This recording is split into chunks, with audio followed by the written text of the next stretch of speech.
You play to win the game. My message for the fans, we're all frustrated with where we are right now.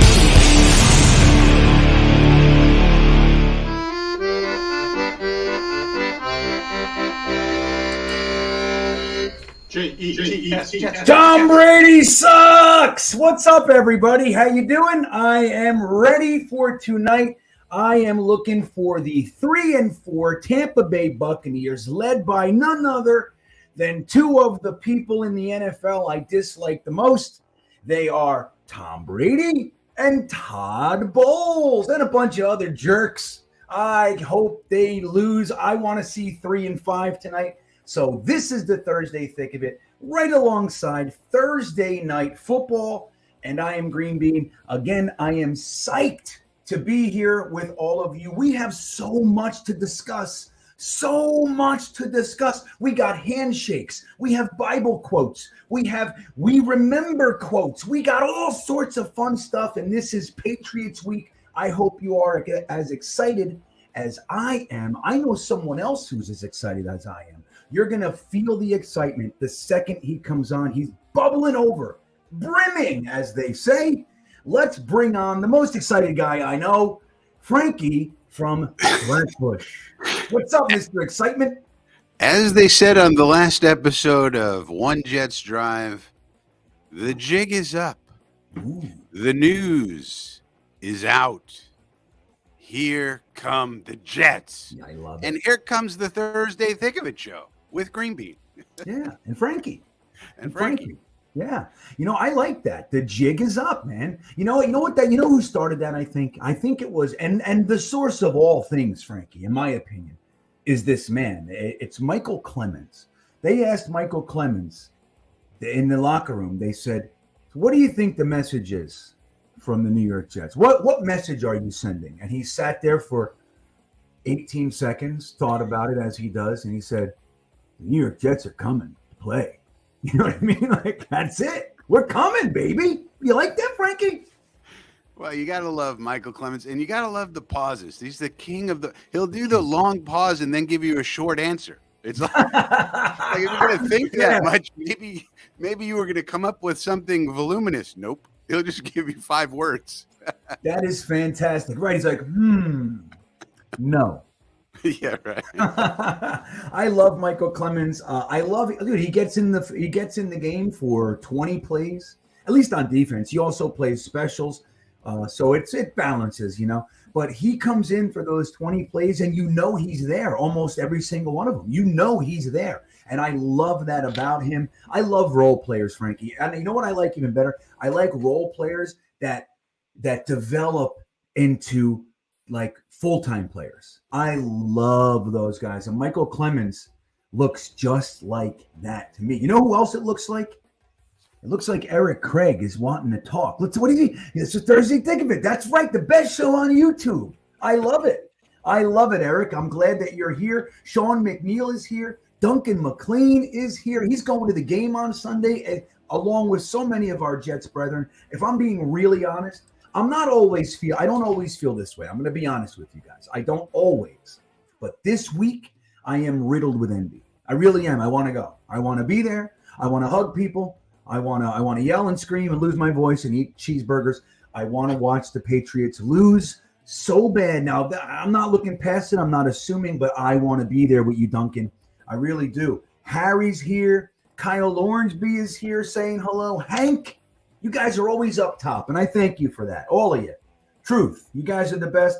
Cy Thompson is here. Stephen Engel. Knobcraft, New York Jets super fan is here, Frankie. Knobcraft saying Jets 28-19. That would be interesting. And we'll get into some scores, Knobcraft, because I want to talk about that a little bit. There's only a few. Well, no, there's actually the NFL Network has 50-50 Jets, Patriots predicted to win. But there's an interesting other aspect of that I want to discuss with you guys. And we'll get into it. We'll call it the Knobcraft section. How's that sound? When we get into it, if I can remember this, I will call it the Knobcraft section. So, there's somebody missing from the chat tonight, Frankie. It's not Modine. He's here to try to make as many of you miserable as he can. Hello, Mo. We're happy to have you. But there's somebody inconspicuously missing, or conspicuously missing. And that is a guy who's with us all the time, everybody. His name is Wild Billy Boy. You might remember him from the chats. He's with us all the time. But here's what a Wild Billy Boy is, as well as a consistent chatster. He is also a tier 3 beanbagger. So one of those benefits is that they get to come and hang out with us on the Thursday thick of it. So why don't we just dive right into that and get Billy Boy's takes on everything that we talk about tonight, Frankie. Let's say hello to our very own in the mountains, Wild Billy Boy. What's up, buddy? How you doing tonight? I'm doing great, guys. Happy to be here. I'm pumped. Now, you say you're in the mountains. Which mountains are these? Are these the Rocky Mountains? Are these the Adirondacks? Or are these the Himalayas? What are you? I just moved to Denver not too long ago, and right now I'm up in Breckenridge. I'm all over the place. So I might take over your title as Freeze Bean tonight. Who knows? But we'll see. Hopefully the Wi-Fi lasts. GreenBean is going to be Go on. There we go. Go on. Experimenting with his volume. Already started. Yeah, well, I was telling Billy Boy before the show, and I appreciate Jeremy and Frankie telling me about the low volume. This is the end of the sound system that I've had for the past the whole time. I've ordered a really, really impressive situation, Frankie. Now I don't know how to do it, but I'm going to have it. And once it gets here, this bullshit that I'm dealing with now, this robot voice or whatever else I'm dealing, it's going to be gone. So this way I cannot be embarrassed in front of Billy. This is bullshit, Frankie. I'm glad to hear. I mean, how much better can the Thursday thick of it really get? I mean, now we're going to get, peak GreenBean with peak audio. This is exciting news. Right. And peak Billy Boy. And watch this. So I saved this for Billy. This is now watch this, Billy. You see everything in the way it is right now. This is it. But you don't realize the potential that's here. Watch this. Ooh. You see that? What do you think, Billy? So Billy, Breckenridge Billy, are you with us? How's your service out there in the mountains? Are you with us? I can kind of hear you guys. I'm hoping I'm not crapping out right now. We just got like 10 inches of snow last night, so who knows, man? It's trial and error. I did the best I could. So if it gets too bad, let me know, and then we could try to reschedule this thing or something. Yeah. Well, you know what? Right. We'll play it by ear. Again, as everybody in the chat knows, if there's anybody on this planet, at least in the YouTube Jets planet, that understands technical issues, it's this guy. I just had one. A minute ago. So we're good. I'm really happy to have you on here with us, Billy. And look, we're gonna get into some Jet stuff. I talk to you often on our Discord and some other ways. But your shit, man. You're a very passionate Jets fan. You have very strong feelings. I don't always agree with you, but that's okay. I love that you have the passion that we have for the Jets. And we're going to get into some stuff. So there's kind of a turning of a corner, guys. There's a turning of a corner. And that's with Elijah Moore. Elijah Moore all but ruined a 3-game win streak going into Denver. It's like we were all buzzed up. We go into Denver. We pull out a win, but then we lose 2 guys. And it's like, Elijah Moore, man, you ruined it. But now it seems like he's coming back. Now, Frankie, I'll go to you first, and then Billy Boy, I want to get your thoughts as well. Are you ready to take Elijah Moore back? I saw LaFleur and Elijah Moore. They were high-fiving. It looked like they were, best buddies again. Maybe it's for the news, for the papers. I don't know, Frankie. But how do you feel? Are you ready to just kind of let bygones be bygones? Where do you stand, Frankie? Well, I mean, we kind of need him. I mean, that's the facts. Those are the cold, hard facts. We need him to be the player he can be. As long as all the teammates are cool with it and the coaches are okay with him, and he kind of apologized to them, and I would assume he has, at least the players, for being a distraction. As long as the players are okay with him and everybody's on the same page and his mind is right and he's okay now, I mean, what else are we going to do? We're not going to trade him, I guess, and we're not going to make him inactive every week. So I would rather this was just an episode that we can forget about. He comes back, he puts up a hundy and a couple of tutties, and everybody loves Elijah Moore again. I mean, let's try to be a hundy and a tutty. That'd be real nice. Now, Billy, I've seen people. I know there's one guy that made a video. I should play it for you guys. A guy that's around a lot. He filmed himself taking his Elijah Moore jersey, walking to the Goodwill bins. And he opened the bin, stuck the Elijah Moore jersey in, and fucking said, there it goes. And Jeremy, our very own Jets Chaos himself, put his jersey up for sale on YouTube for $10. So, Billy, where do you stand? Are you still upset with Elijah Moore? You want to see him kind of benched for the year? Or are you happy that it looks like they're trying to put it behind us? Where do you stand, Billy? I think the Jets handled it perfectly. I really did. I mean, it's really disappointing how he went about it. I don't think any Jets fan would disagree on that. And the worst part is, it's like, if he was the only receiver not getting touches, that'd be one thing, because he's too talented to not be involved in the offense. But we were more of a predominantly running team. So having a little fit and the Jets putting him on ice and saying, if this is why you want to handle it, we'll just sit you. And we'll let Denzel Mims get a try. I think that was handled perfectly. I think he'll always be scarred by that, but hopefully he can come back and be a team player and not be a me guy. Because the way it was perceived is like, you weren't complaining when we were losing, when you were having that stretch of time where you were putting up numbers, but now that we're winning, you want to make it about yourself. So I hated that, but I'm willing to forgive and forget. Hopefully the rest of the fan base is too. No, Billy, I want to say you sound much more level-headed today than you do some other time. So I want to commend you. You're doing a very good job with this Elijah Moore thing. Because look, man, this pissed us off. I mean, it really did. There was a lot of us.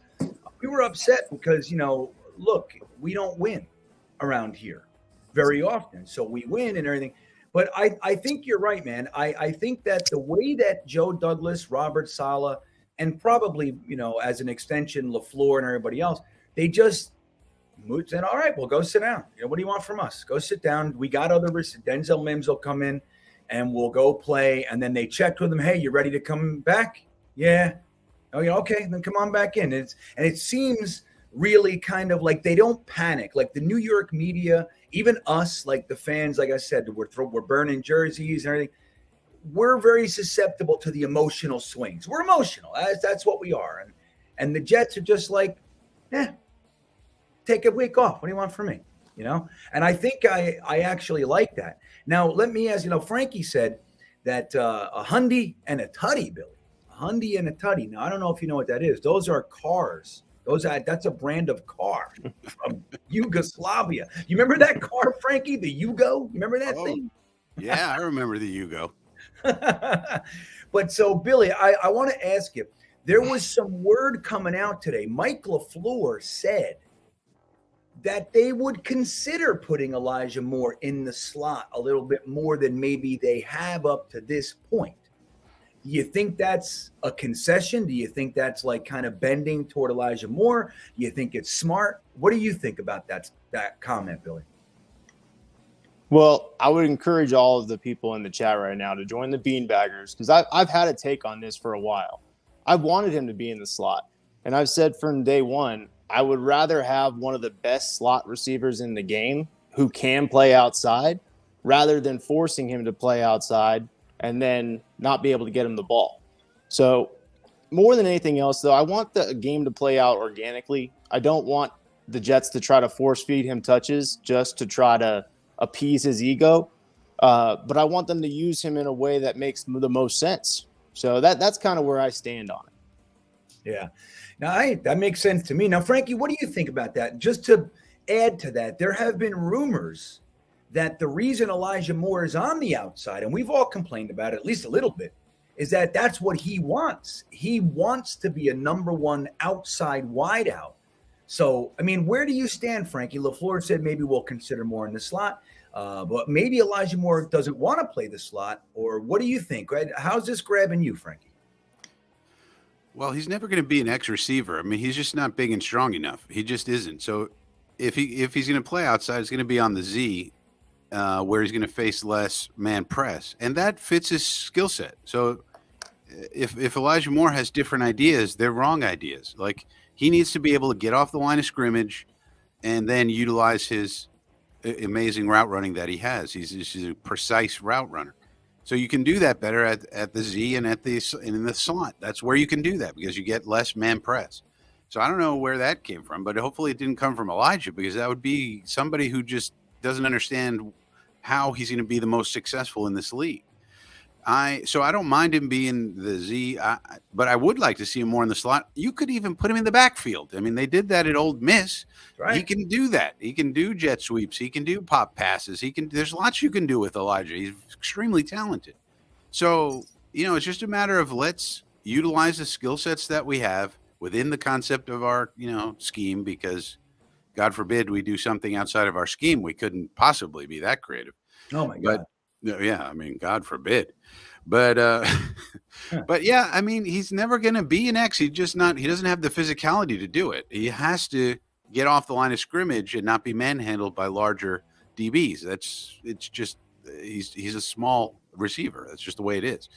So yeah, he should be in the slot. He should be all over the place. He should be running jet sweeps. He should be in the backfield. We should utilize the skill set that he has.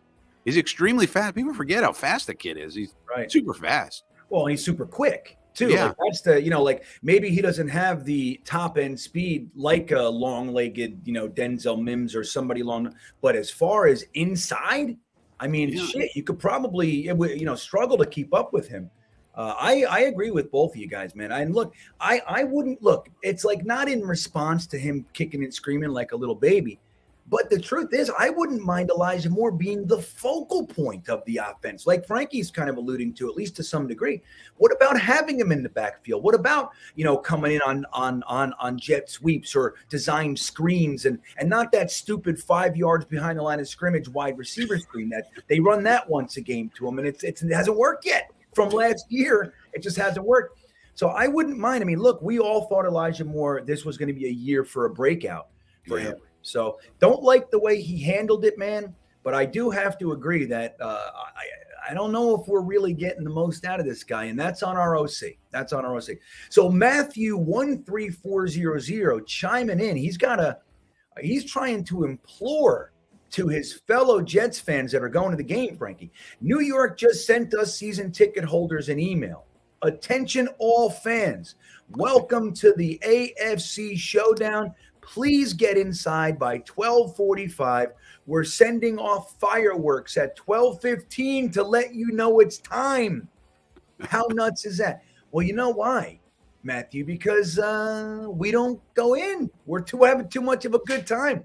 Sometimes, like, we're in the game, it's 12, it's like 1:15, the first quarter is 5 minutes in, and you look around and the stands are still half empty. That's just the way it takes us a long time. But a lot of that has to do with the way MetLife is designed and the gates. Like, it takes forever to get in there sometimes. So I'm with Matthew. All of you guys going to the game. I don't think Frankie's going. I have an idea that Breckenridge Billy might not make it this week. I know I'm not going to make it this week. But to everybody else that's going, listen to Matthew. When the fireworks go off, that means stuff your last sausage, egg, and cheese in your mouth and start running for the turnstiles. Let's do it. I like that, Matthew. Thank you. BG, the kid, checking in. He says, what's up, GreenBean? Frankie from Flatbush. Zach is under pressure way too much. All those free rushers are killing him. Feel though he's actually handled it pretty well. Now, Billy, I'll go to you first real fast on this one. I happen to know you have some thoughts on this.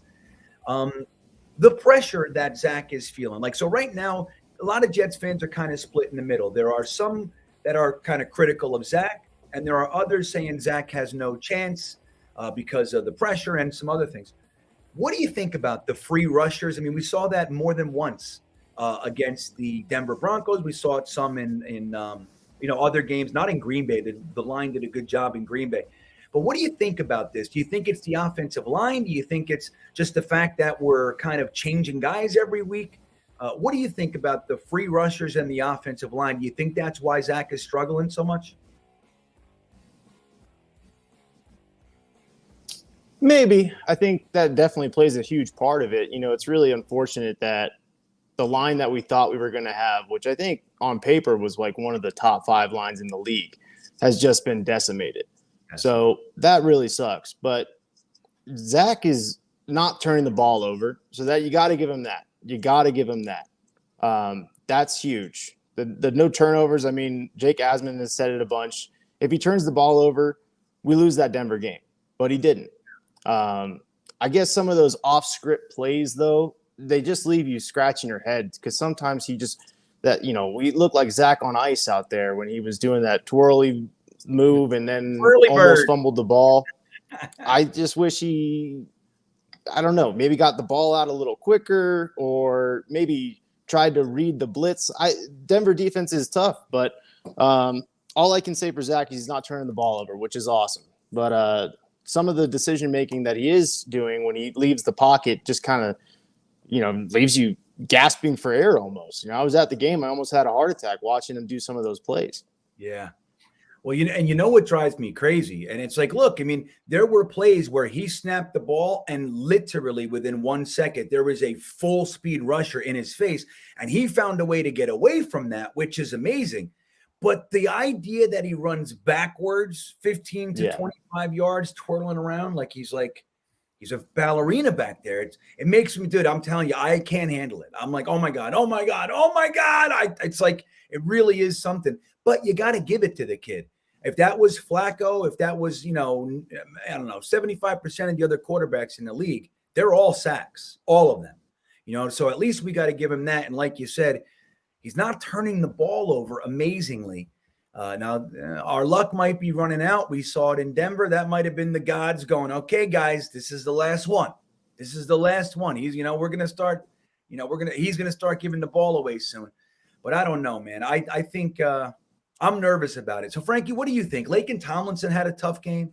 Dwayne Brown had a miserable game. Maybe they're just old and tired. You can't go to Green Bay, then fly back home, and then fly to Denver. The air is thinner. You think that's what it was, Frankie? What are we looking at here with this O-line? It's hard to say. Dwayne Brown had a number of penalties. Can we not have some penalties, Mr. Brown? And Tomlinson's been the biggest mystery, I think, of all, because he's played well in some games and very well in some games, but he's had some stinkers, and that was another one of them. So you got to worry about him. And we got him, and we paid him a lot of money to be here, and he's going to be here for the next 2 years after this. So I'm worried about Laken a bit. But with Zach, it's a mixed bag. He does display some elite traits like escapability and arm strength and all that kind of thing. But he also has poor decision-making at times. There are times when he should stay in the pocket and manipulate the pocket. That's something I want to see him do more. He seems to bail a little too quick sometimes. Sometimes it's appropriate to bail. Sometimes it's not. So I think this is the NFL. The pocket's not going to be perfect. This is not BYU where you have 28-year-old, Mormons protecting you from 18-year-old kids. That's not going to be the way it is. There's going to be muddy pockets. You're going to have to slide left and slide right instead of bailing every time. And the other thing I would say, the backwards thing is a concern. The Jets should have a fence in practice, like behind right, and see how many times he actually runs into it. Like, dude, you can't. Backwards is the devil. Like, you can't run back. If you see, just as a fan, if you see him going backwards, it's a problem. Even if it's just the bunny hop backwards, because that means he's not reading properly. But then if he full on sprints backwards. And it would be one thing if it was a Lamar Jackson, Patrick Mahomes, Josh Allen type situation where he's doing that and then getting 20 yards every time and throwing bombs downfield and touchdowns. But he's not doing that. He's either, barely escaping and running out of bounds, or it's incomplete. So it's not like he's making amazing plays off of that either. So he just has to do a better job of manipulating the pocket. Pockets are going to be muddy in the NFL. If that's the way it is, you need to step up into the pocket. You need to slide a little bit, and just manipulate the pocket. That's when we see that happening. That'll be, that's when we know he'll have really matured into what we think he could be. Yeah, I think that's a good point, man. Like stepping up. Now he couldn't sometimes, and we'll give him sometimes, right. But then there are the other times where the pocket's delectable. and he just flat out throws it 5 yards Oh, above Conklin's those are the head. worst. Those are the things that worry me the worst. When it's a totally clean pocket, the guy's wide open and he can't hit him. There's just no reason for that. That drives me insane because Yeah. there's no excuse for those, and there's way too many of those in these games. Yeah, I mean, and that's the whole thing. I think, right? Like when I say I'm concerned, it's not that I discount the line and I did, or the drops or whatever, the play calling. I'm including all that. But when there's a pocket, when he's standing on his feet with the ball in his hands and there's an open receiver 10 yards in front of him, kill me, but I expect him to be able to get to that guy. That's Yeah. just, you know what I mean? So That's me. I would I think want so. to say Tyler Timpany from Australia. He's down there in Australia. He's a tier 3 beanbanger as well. I've tried to get him on here, Billy Boy. He even agreed to come on and then no-showed me. That's what. But Tyler works hard. He's a good guy. Oh man, Yeah, Tyler's like a doctor or something, aren't you, Tyler? He's going to be a doctor. So he works like 90 hours a week. But look, he's saying, "What's up to you, man?" He's it's your fellow beanbagger right there. So that's super cool. Now, Mr. Excessive Tackle. That's really good. I want to know who that is. Who were you, Mr. Excessive Tackle? That's a brand new name, and I want to commend you for that. Frankie, did you see? Look at this guy. I'm going to show you guys right now. During the game, when DJ Reed absolutely crushed Jerry Jeudy, a Denver fan in our chat said this. Frankie, look at this. That's freaking excessive tackle. I love the tears. You gotta love the tears, man. He really said that. Like, not just like look, we all say stupid shit like, flies out of your face. Yeah. He wrote it, capitalized it, sent it, and didn't delete it. He left it there. So That's fantastic. yeah, that's beautiful. It's one of the greatest things I've ever seen. So thank you, Mr. Excessive Tackle. That's amazing. Now, look, we're like I said, we're talking about LaFleur and Elijah Moore, and Robert Saleh was asked about him, and he basically just said, "Hey, man, like it's up to him. Like he's here. He's going to work. Like they've really taken they've employed a method which I find really, really comforting. They didn't get caught up, right? But now we lean into the defensive side of the ball. And Frankie was telling me about a comment that Jeff Olbricht had today. Now, Frankie, I want you to tell us the comment, and I want to hear what Billy thinks about it. Truth is, I've been at horseback riding I had no service, so I missed some of the day. So I'm just learning about this, but it sounds like I like it. So Frankie, why don't you tell us what it was? And then Billy Boy, I want to know your thoughts on this comment in the chat as well. Let us know what you think about Olbricht's statements today, which are, Frankie. Well, they asked him, do you remember, do you keep in mind last year's game where they put 53 points on you? And he said, yeah, we remember. We remember, yeah. We remember very well. And we also remember that they were up 40 and taking shots down the field on us. We remember that. Yeah, we remember we got pretty good memories over here. And yeah, we got a lot of new guys on the team this year, but let me tell you, they've all been thoroughly briefed on exactly what happened last year. So everybody knows. We remember. Yeah. We remember. We remember. Now, Pipridge Farm remembers as well. But Jeff Olbricht remembers. Now, we've had Todd Bowles, we've had Adam Gase. They never would say anything like that. So for the last 6 years, I don't even know if Saleh would talk like that. So this comment comes out, and it's one of those things that we don't get to hear, Billy. So like, what do you make of that Jeff Olbricht comment, and how does it make you feel? Like, do you think it means anything? I think it means a lot, and I'm going to tie this all back to Saleh's receipts comment. I think that when he said that, there was a shift in the wind of this team. For a fact, everyone in that locker room remembers last year. You see the attitude that C.J. Mosley had after the Green Bay game when he came out and said they asked for us and they got us. So if they remember little slights like that, like Green Bay could have taken a bye, but they didn't because they wanted to play the Jets. Right. Everyone on that team remembers, even the guys that weren't there. Sauce, he's taking this and running it with a new attitude of this team. I think they're going to remember, and I think we're going to come out and light them up. I think I'm really hoping that this is Zach Wilson's coming out party. And that defense is just going to smother whoever's in there. I mean, Mac Jones or Zappy. I think we are going to completely dominate. I'm calling it a rout, and I'm not trying to get ahead of myself, but this has a lot of the can't wait vibes to it. And I think we should be pleasantly surprised this Sunday. Hopefully, we'll see. What an interesting thing. Like, obviously, I'm a big fan of what you just said taking place, Billy. But it's Bill Belichick, right? Yeah. Like Bill Belichick, right? Like, it's just like kind of like last week, the level-headed Jets fans, not me, but the level-headed Jets fans, they said that this is going to be a tough game. Their defense is very, very good. The Broncos, they're excellent in their pass defense. And they make every quarterback and every offense look like shit. So we knew it was going to be an ugly game, but then we go in there and we have an ugly game, and people are livid with our offensive output. Now, Bill Belichick, even though the defense and his team isn't quite what it was, right? He has still coming up to this week, this game, even as recently as the last two games, he has made us and our quarterbacks look like complete shit, like they've been lost. Don't forget, the Patriots are the butt fumble game. The Patriots are the ghost game. And then the Patriots are the 54-3 game, right? So if Zach could, like let's say this, maybe the whole season is all for this game. Jack's pretending he can't hit these passes, Frankie. That's what he's doing.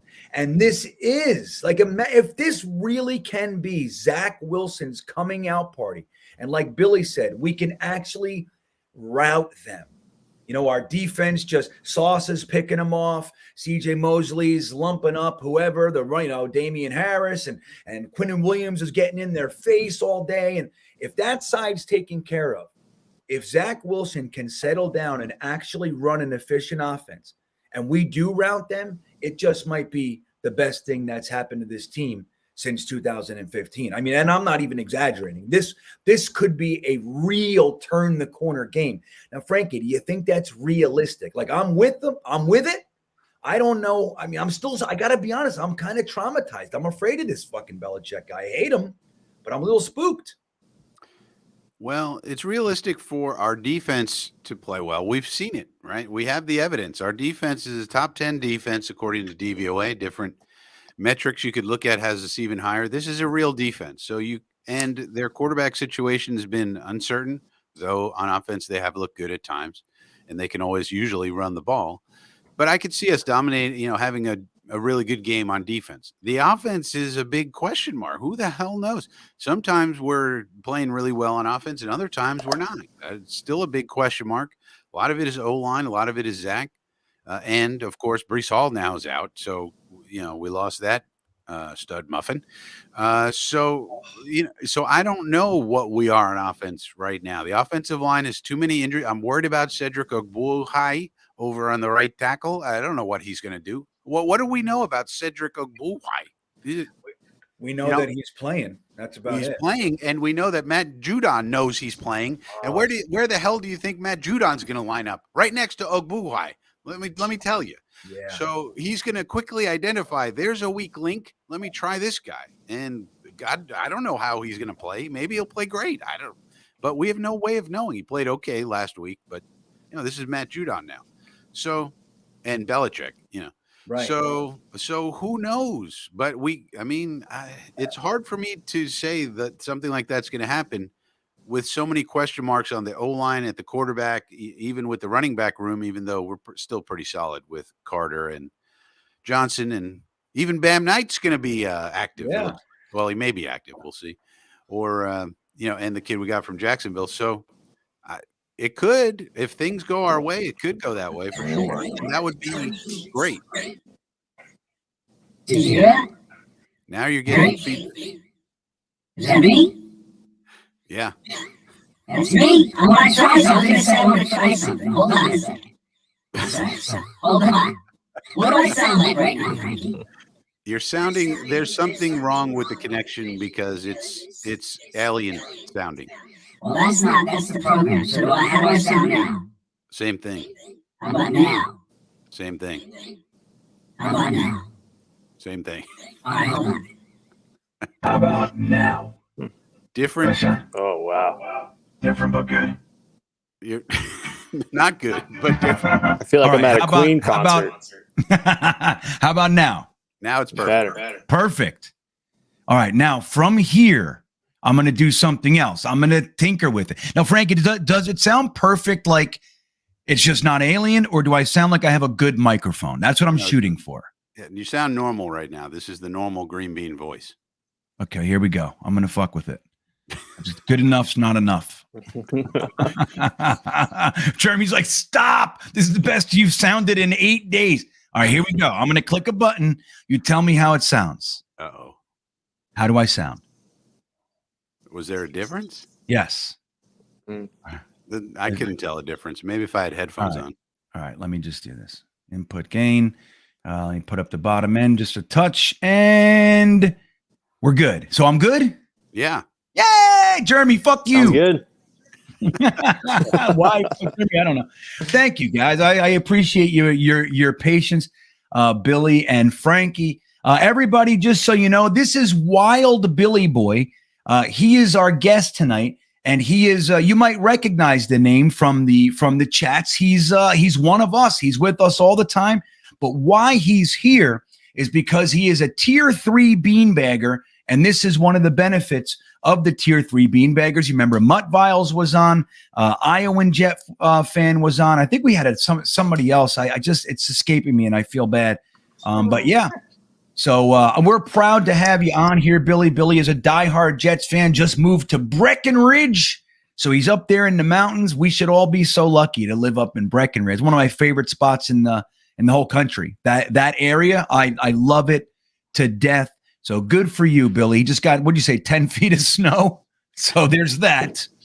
There's that. But good for you, Billy. It's wild. Do you have your chains on your tires, man?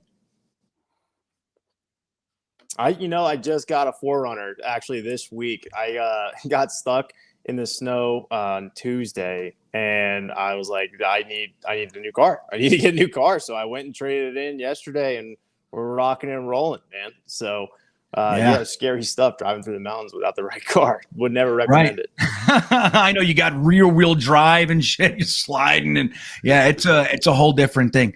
But good for you. I mean, look, you're right. We figure it out. I mean, there's a million other people living out there, right, Billy? Why not you? Why not you, buddy? So I'm happy. So this is Billy Boy. We're proud to have him on. I want to make comment here to Mr. Excessive Tackle. He says, even though Mo created Brady, which he didn't create him, but I understand, he was my favorite player. And as a kid, I still have his jersey. Ronnie Lott was another favorite, even though it was the end of his career. Dude, I want to just corroborate Mr. Excessive Tackle. Mo Lewis, I am a huge Mo Lewis supporter. Now I find myself to be essentially alone out here. Everybody thinks he's a Brady. And all they want to say is Brady. With Mo Lewis, he gave us 12 years, was arguably, but in my mind, without argument, he was the best linebacker that we've ever had. Should have been to numerous All-Pros. He was basically snubbed for the larger portion of his career because we had a weak team. When Parcells came, all of a sudden he was a perennial Pro Bowler and All-Pro, and because we were good. So poor Mo got forgotten, but not by GreenBean and not by Mr. Excessive Tackle. So I do appreciate that. Now, guys, Frankie brought something up. He said our running game, and Billy, I want to get your thoughts first. We lost Breece Hall, which I know how everybody feels about that. That is a gut punch of gut punches. Now you tag on to him a lot, AVT. The fact that we lost both of those guys in the same game is downright torturous, right? But Joe Douglas, it's like having getting your 3rd-degree burns on your arm, and somebody walks over with like a miracle salve and it just puts it on, and it doesn't take away the burn, but it makes it feel better. You know what I mean? He went out and he signed a studly 24-year-old running back, Billy, James Robinson. Now, I'm really happy about it, but I don't know how you feel. I'm real curious to see how everybody's looking at this one. Like, number one, you think it's a good move for a 6th-round pick or possibly a 5th? And what do you think James Robinson can do this week against the Patriots, Billy? I think this move really just like solidifies the fact that Joe Douglas should get an extension. I mean, he went out there and for a conditional 6th round, it's probably going to turn into a 5th round pick, got a guy who's a stud. I mean, they just gave him away. They weren't going to use him. They were going to use Etienne instead. And he pulled the trigger right away. He saw that the fan base and you have to think in the locker room, it probably really hit home. We lost the number one weapon on our offense. And he said, we're not giving up on the season. I'm going to go out there and get a guy. And he got a guy for essentially nothing. I mean, James Robinson has been amazing. I mean, he hasn't, he's kind of gotten lost ever since last year with Urban Meyer. But before that, he had 2 incredible years. And he got him for nothing. And I think the message that sends to the fan base and to the locker room is we're going to keep it going. And I loved it. I couldn't have been more happy with that move. Now, do you so this week, you think that James Robinson is going to come out of the gate and, I mean, he won't be Brees, but do you think he can have like an immediate kind of, keeping the running game above water kind of impact, Billy? I think so. I mean, Mike LaFleur has shown us that he is one creative dude, and James Robinson can play, and even if it's just like he's a bruiser on 3rd down, a 3rd and short or something like that, something that's more aligned with his skill set than Michael Carter, I think he's going to be effective. I don't know how, he's not going to be Brees Hall, I don't think, but I think he's going to be used. We'll see to what degree, but I think by the end of the season, he will have a massive effect on this offense. Oh, I love it, Billy. So, Frankie, you agree with Billy? You think, number one, was it a good move from your perspective? You think maybe we should have gone in another direction? And what do you think his impact will be against the Patriots this week? No, it was a great move. I mean, this tells you what we've been saying for a long time. Tear down time is over. We've torn it down. That's over with now. And now we're on to the next phase, which is build it up. And we still, we're going to build through the draft and all that good stuff. But now we're building up. And especially now that we've won 5 out of 7 games, which nobody anticipated. It's time to add. It's not time to subtract. It's not time to get draft picks. It's time to add talent when you need it. So it was a great move. I don't think there's any negative to it. The kid, he doesn't even make any money. He was an undrafted free agent. He makes $500,000. I mean, He makes nothing. We could have him next year too. He's a restricted free agent. So we can have him for next year too and have a 3-headed monster of, Carter and Brees and him. That sounds good to me. Yeah. So I really don't see any negative to it at all. And but as to what he's going to do this week, it depends. I was just looking up. I'm not exactly familiar with what Doug Peterson's running with the Jaguars. But if he's running something similar to what we do, then he could play more than you might think. If not, if it's completely different, then he's going to need time to get acclimated and get everything sorted. And it might be Ty Johnson time, in terms of the second RB2, this week. Oh, Frankie, if the James Robinson thing does anything, like if all it does is make it, you know what I mean, is make it so Ty Johnson isn't all of a sudden a focal point, I'm happy. Because look, last year we tried it, right? He was our back one, really, wasn't he? Wasn't he for at least a portion of the season? He was our back. He was RB1. Yeah. Yeah, he was RB1. And he showed that he's very talented, right? You don't want to take that away from Ty Johnson. He's got a lot of talent, but he's unreliable. So he scares the shit out of me, man. I hate when they trot him out there in, fourth quarter or, 3rd and 1. It just makes me nervous. He hasn't done anything bad yet this year, so I'll give it to him. He's actually come up big. He had a catch for a first down, and so all that stuff. But James Robinson coming on board, I think I agree with what Billy and Frankie were saying, guys. This shows that the teardown is over, that Joe Douglas saw that this team can compete. Obviously, we've only lost 2 games so far this year. We were supposed to be, 0-7, 1-6, 2-5 kind of a thing. Instead, we're 5-2. So we lose our star running back. And I mean star running back.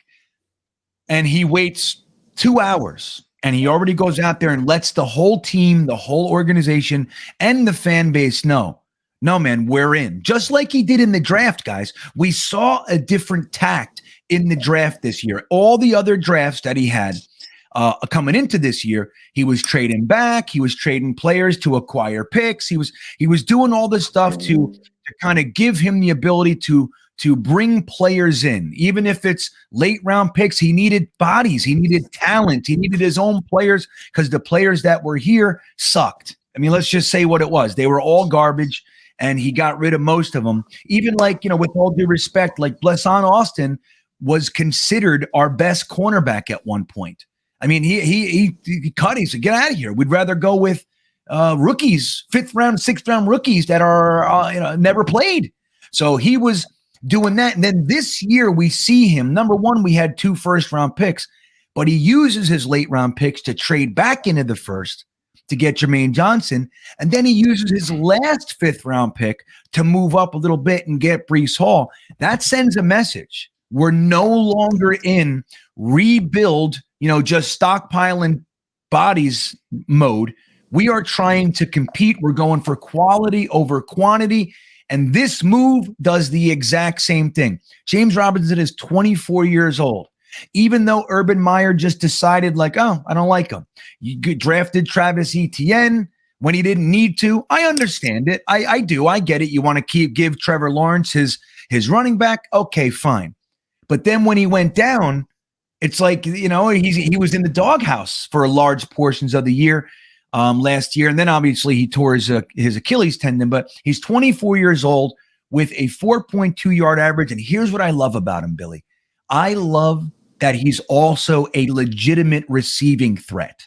Like, he has good hands. And that's the thing that, I think really makes a running back valuable. Like, when they're really good on the ground, but if they block and flare out or in a screen pass, they can be deadly in the passing game. He had 40-something receptions for, 350, 400 yards. I forget off the top of my head, a few touchdowns. And that's the thing I really like. And I'm hoping that they have a package for him. I like that they did it on Monday. So that gives us at least the most possible days that we can onboard him into the offense. But I think it sends a message that this team, look, we see that maybe we might not be a Super Bowl team right now, but we want to go as far as we can. And Billy, you said something about Joe Douglas. Maybe we should extend him, do you think that this is our guy? Like, are you done with the debate about Joe Douglas? Do you think he's legit? 100%. And guys, I got to let you know, I got 10 drunken hooligans that are about to walk in here. So I'm going to have to probably cut it short after this. No, bring them on. But simply from drafting alone, the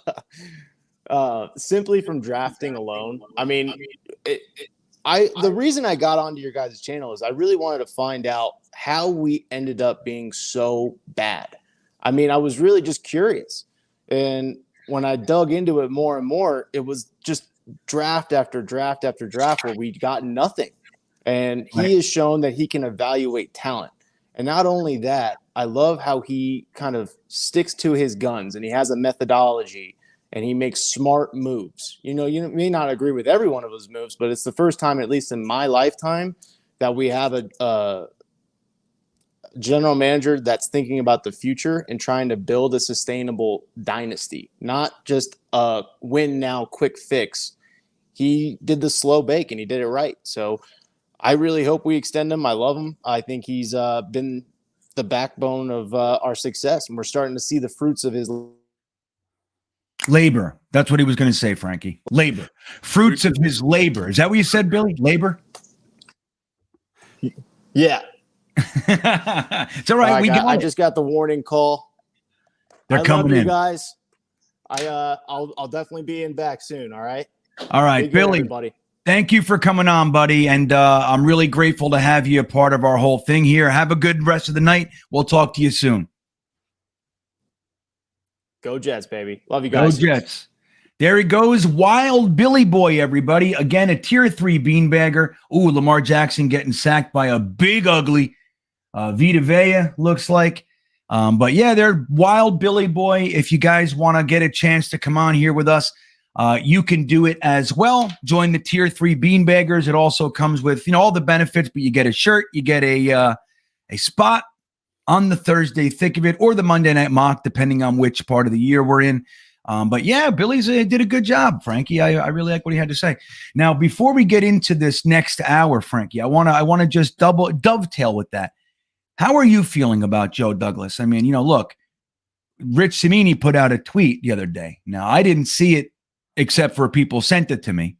What do you look at this motherfucker? Like that kind of stuff. But he decides that this is the perfect time to do a recap of Joe Douglas's top 63 picks, like all of his picks in the top 63. And he says, Mekhi Becton out for the year. Denzel Mims can't get on the field or whatever. He says, Zach Wilson, starting quarterback. Elijah Vera Tucker out for the year. Garrett Wilson, then he does that. Sauce Gardner, defensive rookie of the year candidate. And then he says Breece Hall out for the year. Jermaine Johnson injured. So the picture that's painted with this particular, if you would have did it 2 days earlier, it would be a whole different picture. But he decides now. And I've had some people say, yeah, look at the guys he's picking. This is bullshit. He's not a good GM.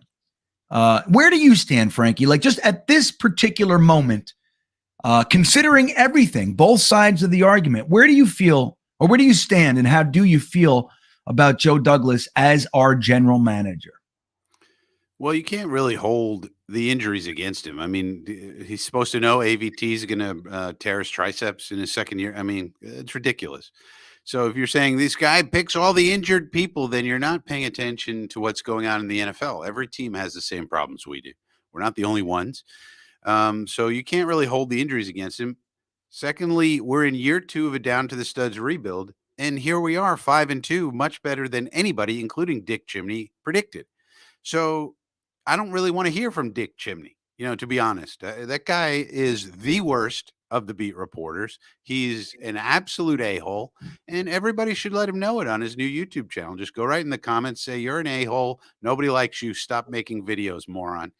But beyond that, I think we should appreciate the fact that that's who he is. He's the drama starter. He's going to start drama up. That's what he's going to do because that's what ESPN tells him to do, and that's what they want him to do. So that's what he does. And then you also can't ignore the rest of the job that Joe Douglas did. Joe Douglas didn't just make draft picks. That's not the only thing he does. He also signed a bunch of people. He got people off waivers who are really good, like Braxton Berrios and JFM and all these people. And he signed Quan Alexander. And he signed. And what about all the free agent signings? What about that? Does that just go away? And not all of them have worked out. Lakin's been strangely spotty. Yeah. So they're not all going to work out, but they don't all work out for anybody. To expect a GM to be perfect is ridiculous because there are no perfect GMs. Things don't always work out. But look at where we are and where we've been. This is all you need to do. I mean, this is year 2, and we still don't know if the quarterback's our future quarterback, and we're still 5-2. I mean, so I just don't know how you could see it any other way other than he's doing a great job. Much better, even if you just think he's an average GM. We'll take it. You know what I mean? We will take average. As long as you're not the worst general manager in the history of football, like some of the other people we've had, fine. We'll take average. Fine. But I think he's much better than average. But even if that's what you think, which maybe could be the worst, opinion you have, realistically, fine. We'll take it. We're the Jets. We've had some of the worst. That's right. We've had some of the worst ever. And now we have a guy who's at least average. He's staying here. There's no job problems for Joe Douglas whatsoever. I love it. I agree. I feel real good about our bald boy GM, Joe Douglas. I like him. I want to say thank you to Thomas Cahill. Thanks for being patient too, Thomas. I appreciate it. Thank you for the super chat. He says, can we have some immediate short passes? Maybe 2.5 seconds, Frankie? What do you think? I mean, that's pocket presence, right? This is what I'm talking about with Zach. And sometimes he does it really well, and we've seen him do it. He can do it. But too many times his pocket presence isn't good enough. And sometimes you may need to take a step to the left, and that's all you need to do, and then fire it. Not go backwards and do a dance and a pirouette. Just manipulate the pocket a little bit and then throw it. Like that's, some of that is on the offensive line for sure. It is. But some of it's on the quarterback. And a lot of times when you see a free rusher, by the way, for those who may not know, a lot of times when you see a free rushers are the responsibility of the quarterback. And it's known that they are, because we may have a blocking scheme that says, okay, if this linebacker comes, because we don't know if he's going to come or not, he could go back into coverage, he could come in a blitz. But if he comes, it's on the quarterback and there's a hot route and you're supposed to hit the hot route. And that's the idea. Not that you're going to block him, obviously, but it's the responsibility of the quarterback to know, Right. okay, that guy came. That means I got to hit my hot route and I got to get it out now, not later, not do a pirouette and all this other stuff. Right. So yes, Pirouette. Right. That's the word I was looking for earlier. When I said ballerina, that's literally the word I was searching for in here. Thank you, Frankie. And we don't need those. If you see the pirouetting going on, not good. Not good. Yeah. I mean, well, I think, they told him that you don't hit the hot route until you do a pirouette. That's very important. But I mean, look, the thing about, it's funny, GreenBean. I was thinking about it. You don't get any style points in football. Like, if you make a really great maneuver and it looks wonderful and it's super athletic, but the pass is incomplete, you don't get any points for that. Nope. It's just an incomplete pass. It just goes, it stacks itself nice and cleanly on that side in the box score. That's it. And that's all it is. And that's the thing. It's like, look, I've shared, and you would sound like you agree. I don't like the way that he escapes pressure. He goes backwards, and he'll even run backwards, just on his back. He'll run backwards, literally. And I don't like that. Like, how many times I'm like, dude, he's literally 18 yards behind the line. Even if he tosses it up, it's like it's going to get to the line of scrimmage. You know what I mean? Like, it's just useless. But that said, you got to give it to this kid for his ability to escape pressure. There are times where he literally shakes 3 different would-be sackers coming from different directions. And it's impressive. He's elite. He's elite in that regard. I mean, if he could marry up the times when you need to do that, there are times when you need to do that. And it's great that he has the ability to do so. So he just needs to marry up the times when that's needed, and then he does that, and other times when it's not needed and he doesn't do it. So, I mean, but the other thing is he's played 17 games in the NFL. That's one season. He's got one season under his belt, 17 or 18, I forget. Yeah, I think this will be his 18th, I think it is. Yeah. So that's what we're going to have to be patient. We're not a patient bunch, but we're going to have to be patient. Some people, it comes very quickly. Some people, look what happened with Jalen Hurts. The guy I always think of nowadays is Jalen Hurts. In this offseason, before this season started, the Eagle fan base was 50-50 split right down the middle. Get rid of Jalen Hurts, keep Jalen Hurts. Right. They were 50-50. The Eagle fans, who obviously watch every game very closely like us, they're maniacs too. We all know that. And they watch very closely. And they were 50-50 split. Half of them wanted to get rid of the guy and move on. Half wanted to keep him. They kept him. Look what happened. He looks good, doesn't he? That Jalen Hurts. Pretty good now, doesn't he? So that's what I think about is like even that fan base, as passionate as they were 50-50 on what to do with Hurts. And Hurts, if we, because I think if Zach had a Hurts-like progression, well, that would be fine. But it would mean that this year he's kind of good, but you're still not 100% sold. And he shows some things, but then there's some other bad things, which is kind of what we've seen. We've seen basically slight improvement so far. So if he can improve a little bit more, but not as much as we want, that's what Hurts basically did in year 2. He was okay. And they won 9 or 10 games and they went to the playoffs and lost in the first round. And a lot of people wanted to get rid of him. And he played terribly in that playoff game. A lot of Eagle fans said, this guy's never going to get it done. Well, look at him now. That's right. And that's a great point, man. I really like it. I mean, look, we like to talk about Josh Allen as another one, year 3. And look, and the truth of it is that he's neither one of these guys, right? And we know that. But the other side of it, and it's really a legitimate argument, man, is that some guys don't come out of the box crispy. You have to put him in the oven at 450 for 45 minutes. It's just the way that it goes. And Zach has shown Yeah. Just incredible talent at times, And incredible leadership. talent. And one thing I want to make a point of, I think the leadership stuff, the things we're hearing him say that he said in the huddle and certain things, it's impressive. You wouldn't think so. Let's score an effing touchdown. He told when people were getting injured, he said, "All right, some of you, it's time for you to grow a pair." What? Yeah, This is young Zach Wilson telling guys who are coming in to replace injured players, grow a pair. I grow a like pair. it. Yeah, me I like too. it. I like that too. That's my kind of guy. So I feel the same way. And it's like, look, obviously we're all hoping that Zach Wilson can just at some point just cut it out. Hit the 10. If all you hit is the 10 yards and in, and just hit those. You know what I mean?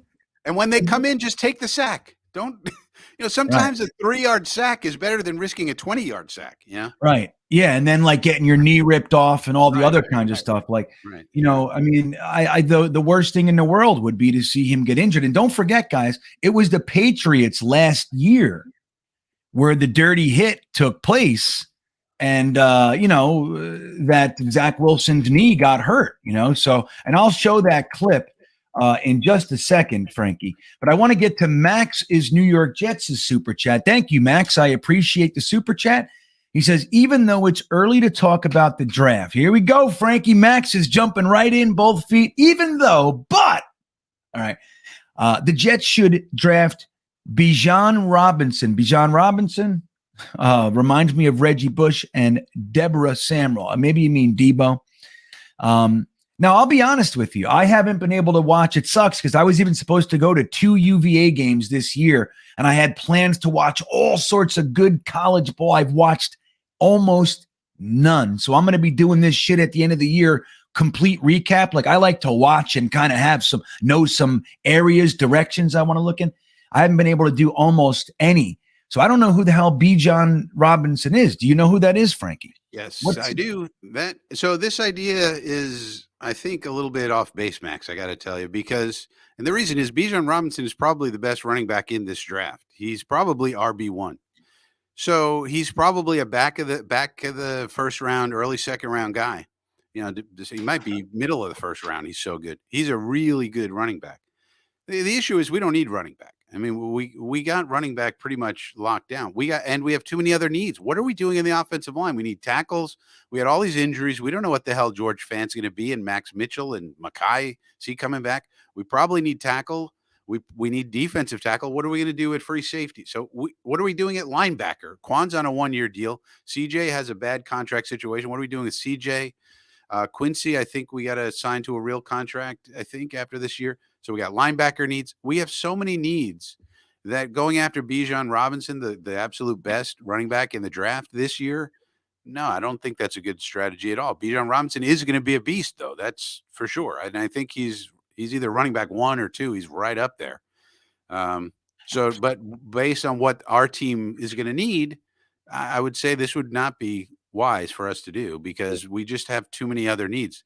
We have defensive tackle need. I mean, the offensive line needs to be fixed too. Yeah, right. There's so many question marks on the offensive line now. I think we're going to focus probably on tackle. I mean, it's too early, but probably on tackle. Yeah. I would think. Yeah, and I agree with that, Max. Again, I admitted that at this point I'm really behind on my college ball this year. It's a shame, damn it. It really is. I mean, again, I still might be able to pull one UVA game, out of the hat here, but I was already supposed to go to one, and but anyway, it's just scheduling hasn't been able to happen. It's unfortunate because they're only 40 minutes away from me, and I really want to go, man. I really love it. I think Frankie's got a good point. Running back is probably not the direction we're going to go in for myriad reasons. Again, like the offensive line, everything we've thrown at Joe Douglas has thrown more at the offensive line over the past 3 years than any GM we've ever had. I mean, and some of it out of fucking sheer desperation. I mean, we signed 2 additional tackles in the past 3 weeks. I mean, let's just remember that. And, even 4th round rookies are going down. Now AVT is going down. And so we don't know what's going on. I'm really hoping that Joe Douglas trades. I mean, I'd hate to see him give away a 1st, 2nd, 3rd round pick. But if we could get a Jack Conklin, or somebody like that, and just kind of nail down that right tackle at least going into next year's offseason. I would be really happy. And the trade deadline, guys, is literally 4 days away.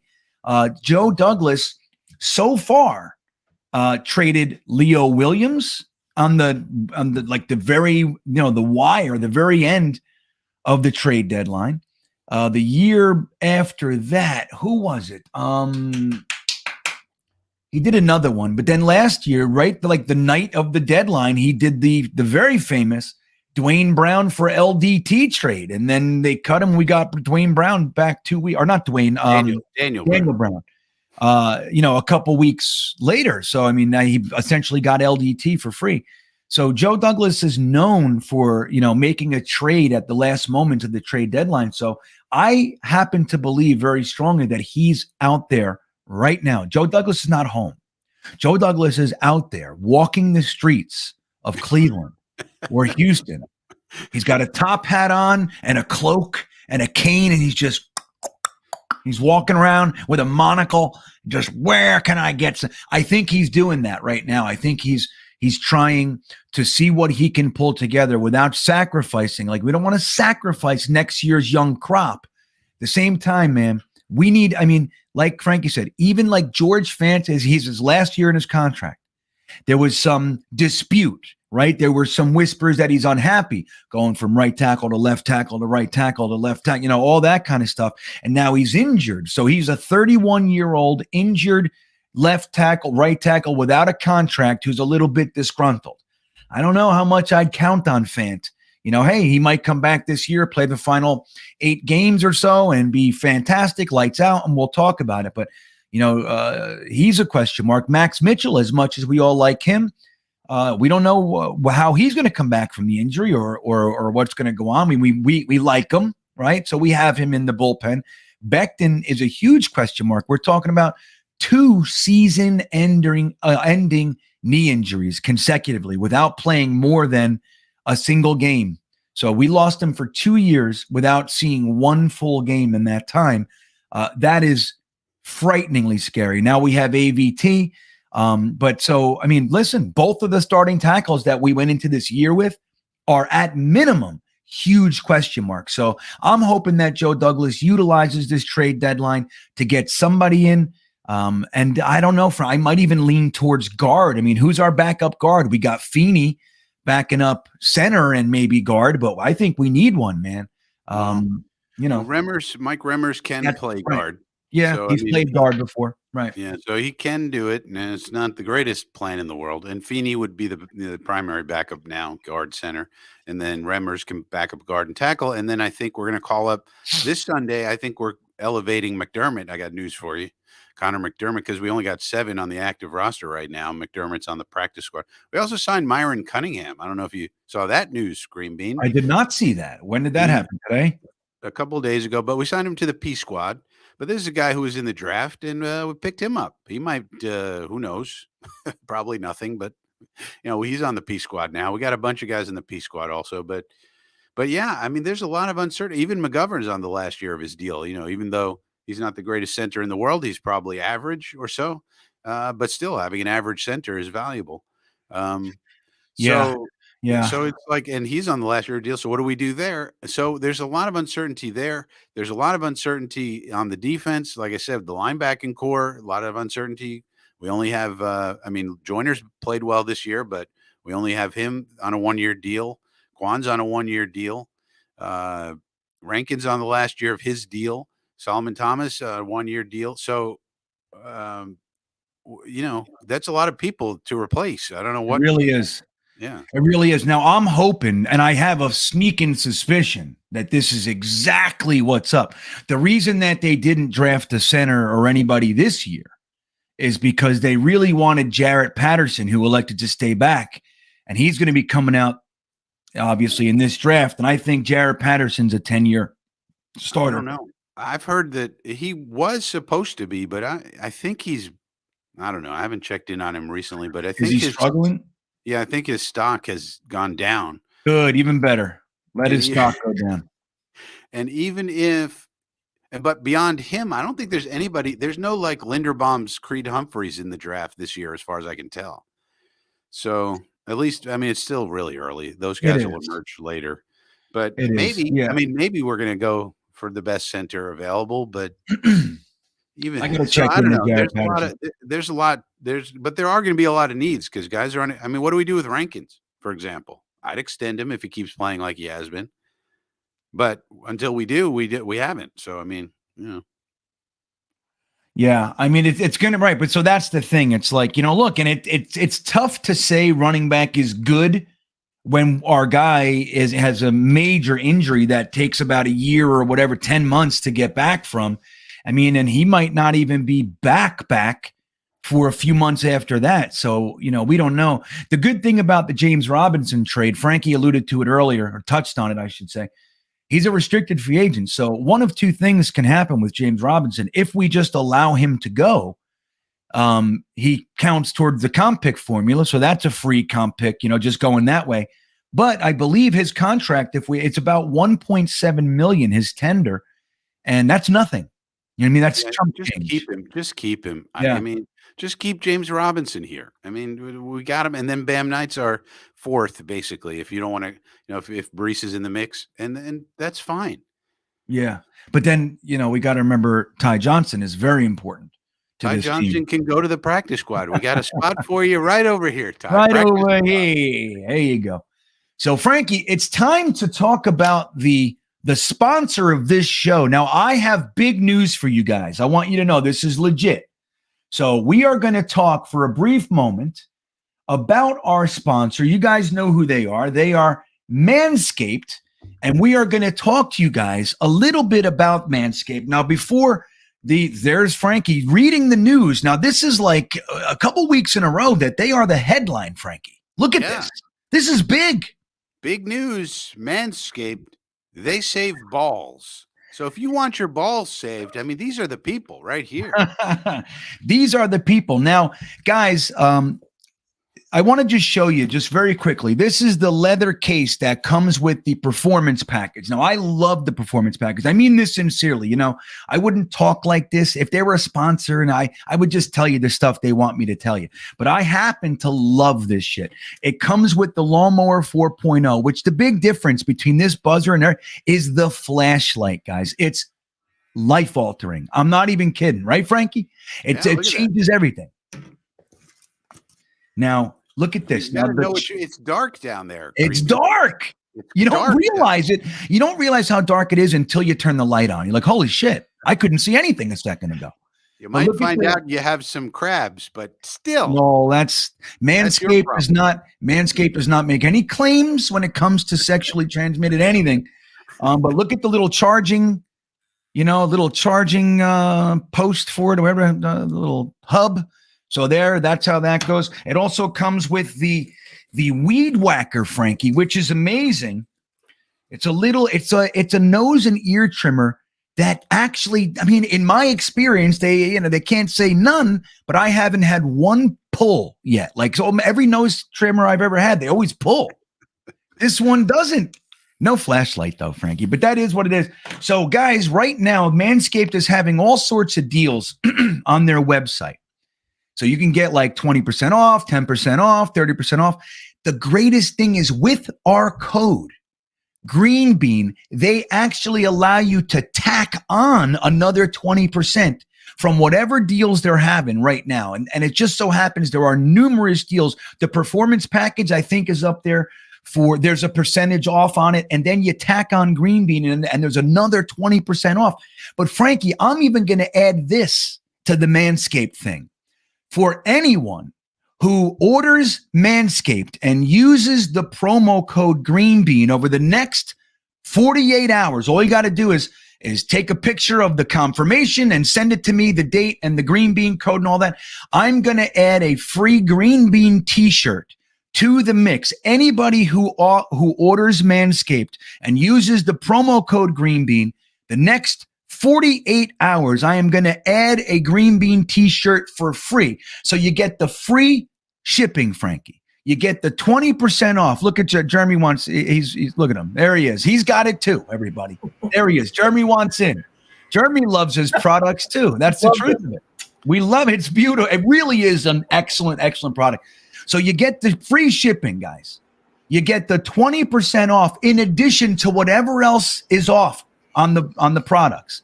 And then you take a picture, a little screenshot, send it to me via my email that's in the description of the video, and you will also get a free GreenBean t-shirt. What would GreenBean do? Nate no happenstance. The JD shirt, JD takes no shit. So all those shirts, you can pick any one you want, and I will send it to you free shipping on the t-shirt as well. All I need is proof and confirmation of the date and the next 48 hours. Send me the confirmation and you will get all of those things sent to your door by a sexy, big bosomed, blonde Russian man who's going to come and bring them. So anyway, thank you, Jeremy, for popping in. Nice microphone. Your microphone looks good today. I want you to know that. It looks really good. Thanks. I think I finally found the right height. Looks good. So we're going to bring Jeremy and Y2K on in just a little bit. Y2K, I know he has the products, but he's not shining the flashlight, so I don't know. But thank you, Jeremy. There it is, guys. Manscaped. The code is right there. You go manscaped.com. Use the promo code GreenBean. 20% off in addition to whatever sales are going on. Free shipping and a free GreenBean t-shirt for everybody who orders over the next 48 hours. So there they go, Frankie. There they go. It would surprise people to know that before Manscaped came around, Jeremy was a very hairy person. He was like a hairy bastard. And then all of a sudden Manscaped showed up, and now look at him. Look at his whole life changed. He's even been wearing the label. If you believe this, it's been said, svelte. I mean, Mrs. Jeremy can't believe it. She was can't. on the verge of leaving him. And then all of a sudden he took care of his balls and his head and everything else. And now, boom, his whole life changed. And it's a magical mystery tour for Jeremy. It's amazing. I'm telling you. Yeah. All right, I'm assuming. Right. Well, of course, but you're safe to assume, Frankie. It's safe to assume. But yes, guys, and we appreciate all of your support.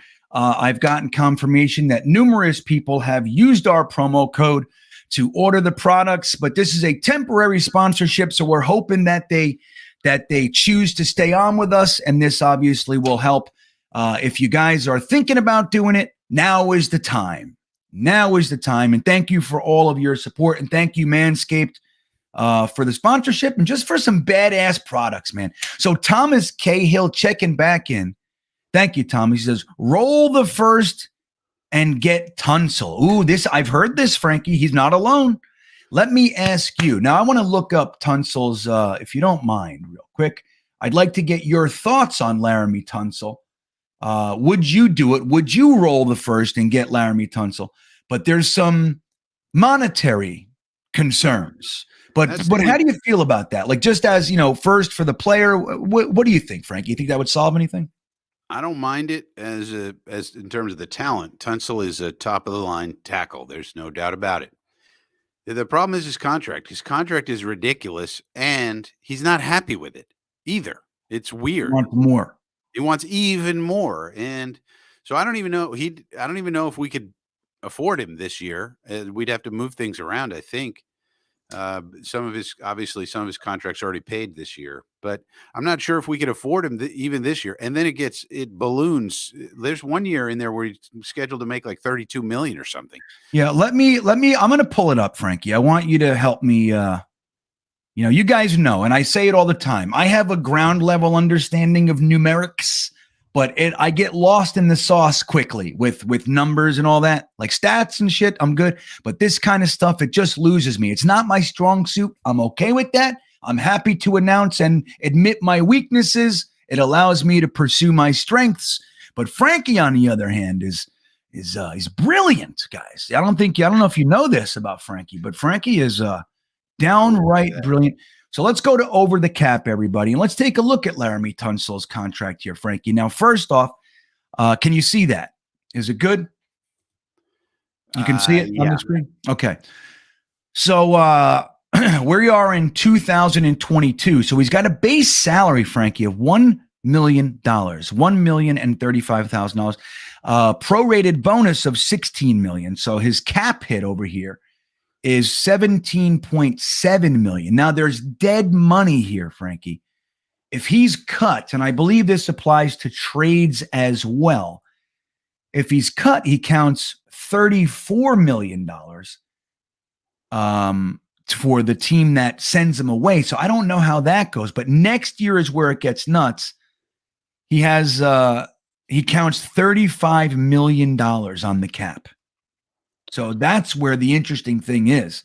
And what's freaking everybody out is this number right here. So it would behoove the Texans to send him away and not have to pay this. This is the perfect time for them to get rid of him. But there's some dead. I think they still have to. They would still be on the hook. Look, the way this breaks down, if you look at it, if the Texans really want to win, they got to eat 20 million of the contract next year and maybe even 80% of it this year, so we can afford him this year. They got to eat money if they want to win. That's the way I look at this. Like, look, we're helping. You're going to get a 1. Okay, we need help with the money. And you're going to, you instead of paying 35, you pay next year, you pay 20 and you get a 1 out of it because you're not going to need Laramie Tunsil anyway. He's going to be gone by the time you're good. So that's the way I would look at this. If they want a 1, and it might even be a 2, you got to eat money. That's how this would work. That's the only way this would work. I think we can't even, we don't have that much money to, we're right up against it pretty much. We have some money, but I forget how much we have. I think it's like 5 or 6.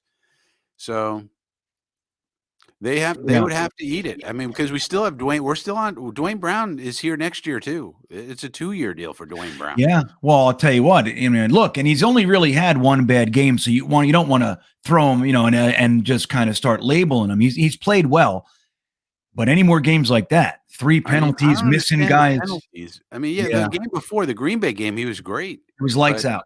I honestly believe it's like, he's just with the team. He's in his first few games, and he went, away game to Green Bay, highly emotional. Then you go back, away game to Denver. It's a lot. It's trying. It's taxing.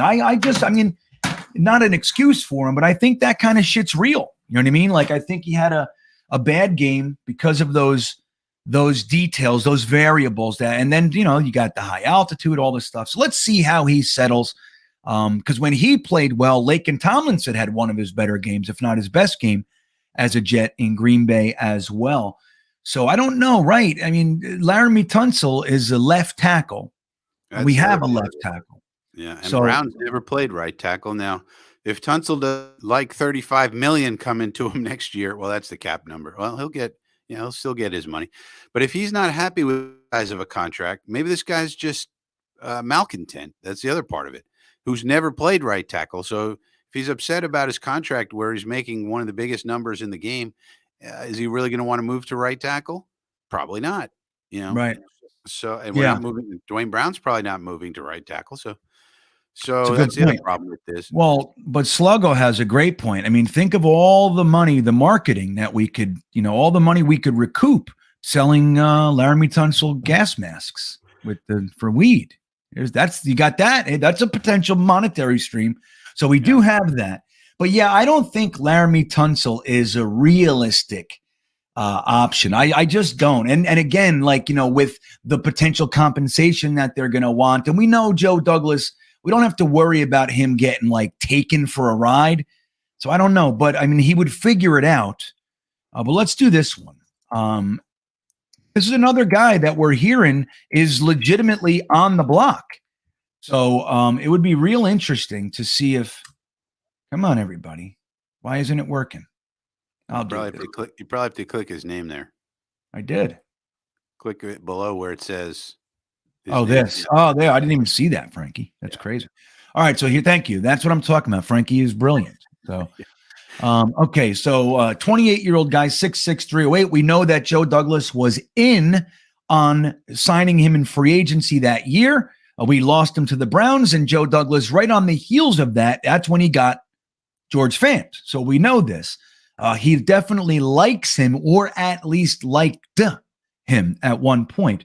So here's what this looks like, Frankie. So we got 2022, his current contract. He's got a cap number of $11 million. Because that's what the bonus and the base salary equal 11. Now I don't know where this shit comes in though, Frankie. So I don't know if they cut him, it counts 17 million because then they would have this next year's bonuses come into play, right? Is that how that goes? Yeah, he's got a couple of void years here. So this, if we got Conklin, it would be a sign and extend. I mean, it would be a trade and extend. We would probably want to redo these void years and just say, okay, Conklin, you're here for 3 years. We'll give you a real, contract, fair market value, and you're our right tackle. If we did, I would say, because I don't think we want those void years where he's not on the team and we're paying cap money. Right. But now think of this, Frankie. Think of the benefit of this one. We bring on Jack Conklin. He's 28 years old. So like Frankie said, you give him a 3-year extension. He's your right tackle for those 3 years, and he's a damn good right tackle. So that takes care of it and helps us this season. But it also, the conversation we were having a few minutes ago about what to do in the draft and next year's offseason, look at what it does for that conversation. Look at all of a sudden your right tackle is not a question mark. And then you do have guys like Becton, and you got Dwayne Brown, and Becton can be the backup to Dwayne Brown next year and see if he makes it through the whole season just for, through practicing and all that shit. Because don't forget, Becton got hurt in practice. So if he can stay healthy all year as the backup, that would be some information that's valuable. That would be nice to learn that about him as well. But then you go into that, your right tackle's locked down. Dwayne Brown, it's assuming he plays well through the rest of the season. You got your left and right tackles. AVT's coming back. It's a whole different scenario, Frankie, than if we just kind of piece together Obayu, Oboye, Remmers, and Max Mitchell coming back in, and all that. It's kind of a mess over there. If you bring Conklin in, the mess is gone, and that's really that could be really beneficial. How do you feel about that? Well, and then next year, so I like the idea of extending him, because then next year, guess what? You put AVT at right guard and he just stays there. How about that? Imagine that, and everything there is solidified. Then the right tackle solidified, right guard. We have to figure out what to do at center, I guess. Left guard is solidified, and then left tackle is going to be somebody's going to win the job between Brown and Becton and maybe Max Mitchell, who knows? But somebody wins it out of those injury guys. Yeah, and then so it's just we need some solidification of the line. I mean, it's this moving AVT around isn't making me happy either. Nope. And Frankie, let me just comment on that. And it's funny, I got my head chopped off a little bit for this, but you guys know I've been saying this for a couple weeks, and I'm not alone. I'm not saying like I'm sort of sage, but I was concerned about how much we were just assuming that he can do, and I thought that we were pushing it. And I said as much. It's like, look, I'm grateful and I'm delighted that he could go to left tackle and be that good. And then he could go over there and be that good. But it was my very strong opinion that we need to get him back where he belongs, because there's different skill sets. You're using different muscles. There's a whole different training regimen for different, when you have to make different moves and all that kind of shit. And I just think that we pushed it. Now he injured it from right. He injured it in training, so it wasn't the game, but still, I just felt like we were pushing AVT.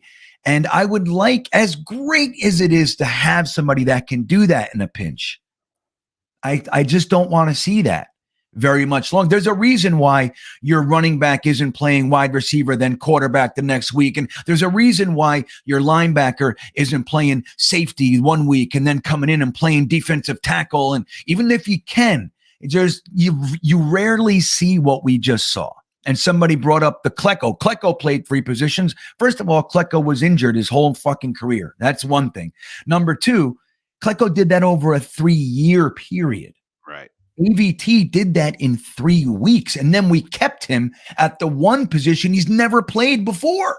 We kept him there for 2 weeks. So again, I'm not mad about but I was nervous about it. And I think, just like you said, it would really be beneficial if we could just stick AVT where he's supposed to be and just let him play there. In a pinch, sure, but let's get him back in his spot. And it's really unfortunate. But I think if we brought in a Jack Conklin, everybody, this would really go a long way toward not only helping us this season, but answering the question moving forward as well. I think it would be really good, man. And what do you think you'd have to give up for Conklin, Frankie? I don't think you'd have to give up as much. They're having a bad season. What are they, 2-5? So what do they need a Jack Conklin for? It doesn't look like this is the season. They're probably going to want to, sort of start building up for the Deshaun Watson era, which will start later this year, but then, go into next year. So I would think they'd want to get a pick for him, maybe a fourth, I don't know, fifth, something. Yeah, because they're probably at least thinking about recouping some of the garbage that they gave away last year. They gave away all need picks.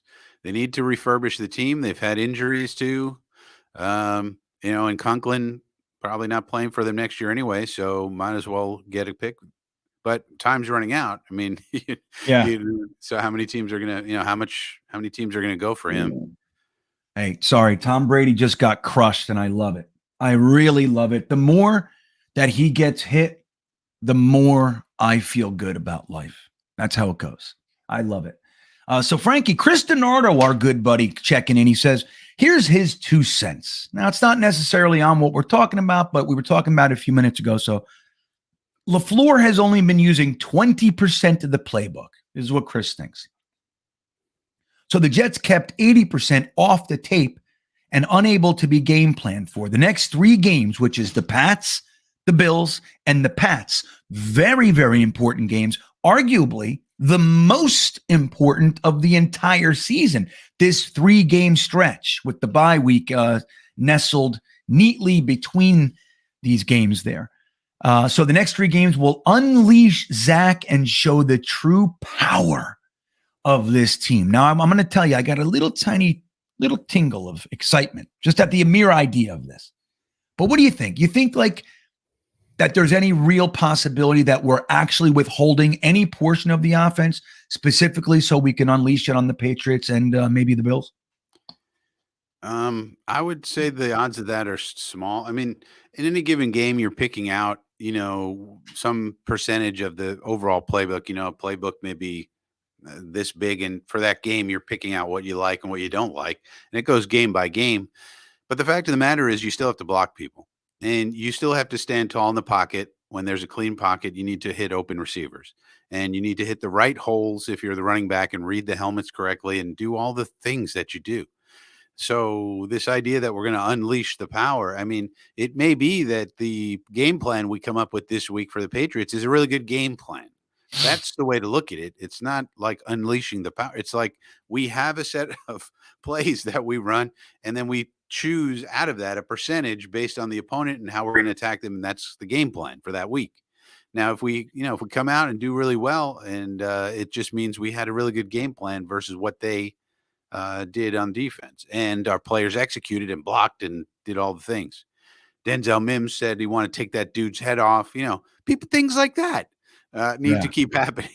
We need wide receivers who want to take people's heads off. That's what we need. like Denzel, Right. Well, you know what? We can talk about that too. Honestly, let me get this off the screen here. So we can talk about that. It's so funny. I see comments in the chat like Becton could never be a backup. It's like, I don't know. I don't know why. Why not? I don't know what we're talking about anymore. I think people, Frankie, they get on a side of the fence, like they've said something. And they find it virtually impossible to even consider, it's on fire over there, but you still won't come on the other side of the fucking fence. Just being realistic and considering the actual facts surrounding you is so key. We don't have it enough these days. We don't even consider, why wouldn't Becton be a backup? He's under contract. In fact, the expectation for him coming into this next year is that he's a backup. He's a guy on the roster who's a giant question mark. He's not guaranteed to be a starter. Hell no. Why? Why would he? He can't. It's impossible. So he's on the roster. We have him. He's plugged in. He's going to come to camp, and we'll see what he looks like. Now, he may look dynamite. He may win the job. Okay, fantastic. Great. Right. Great. Exactly. But you can't say ahead of time he's the starter. He's not. He's a guy we have on the roster who's going to come in and we'll see. Right. That's what Well, it is. and it's right. And it's like, look, we just did that, and I mean, I was one of the more vocal supporters of Becton being penciled in. You know what I mean? I was great, man. We already have him. He wasn't injury prone in college. He got the injury. He's back. Fucking play him. 2 in a row, guys. Yeah. The Jets would be foolish if they just depended on him and didn't bolster it in a big way. You have to assume that he can't make it. Right. And if he can, great. Becton, in my opinion, is the most dominant potentially lineman that we have. I mean, there's ABT, of course, but as far as like if he was healthy and playing, dude, we could change everything. I love Mekhi Becton, but dude, 2 years in a row without even one full game, 2 season-ending injuries, that's not good.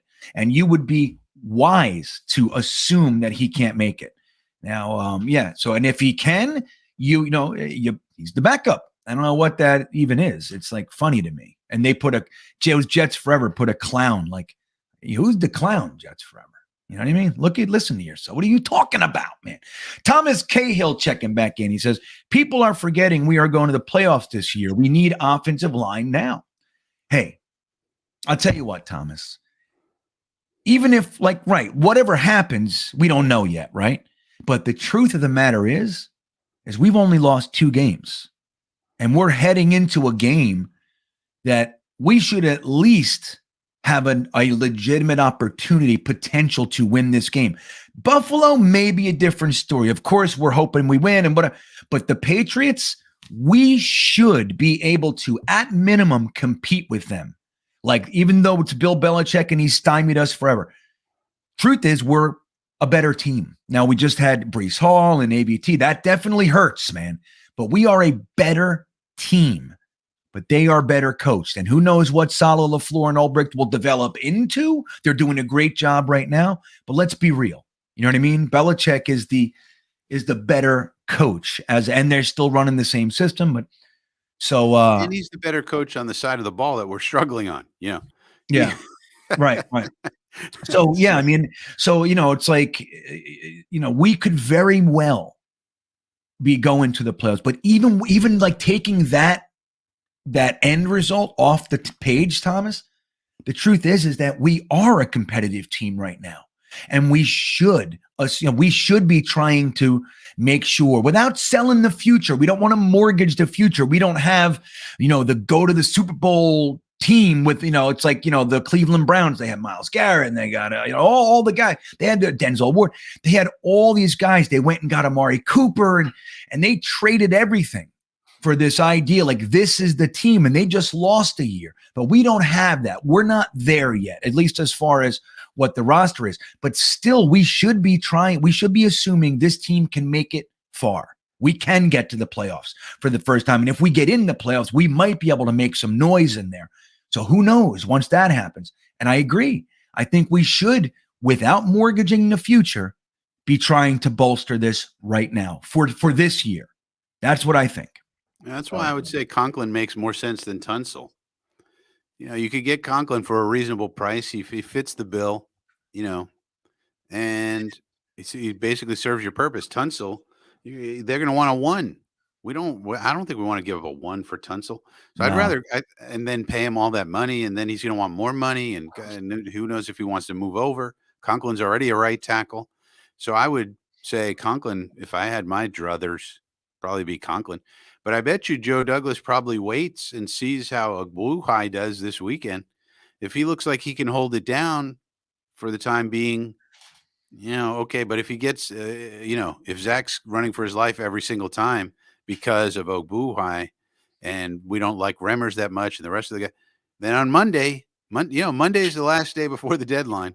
Then on Monday, you could probably, we're probably making some calls. Is it noon or 4:00, Frankie? Do you remember? Most things are 4:00 in the NFL. 4:00 is like the witching hour every day for the NFL. That's when you start seeing all the transactions and all the workouts and everything else.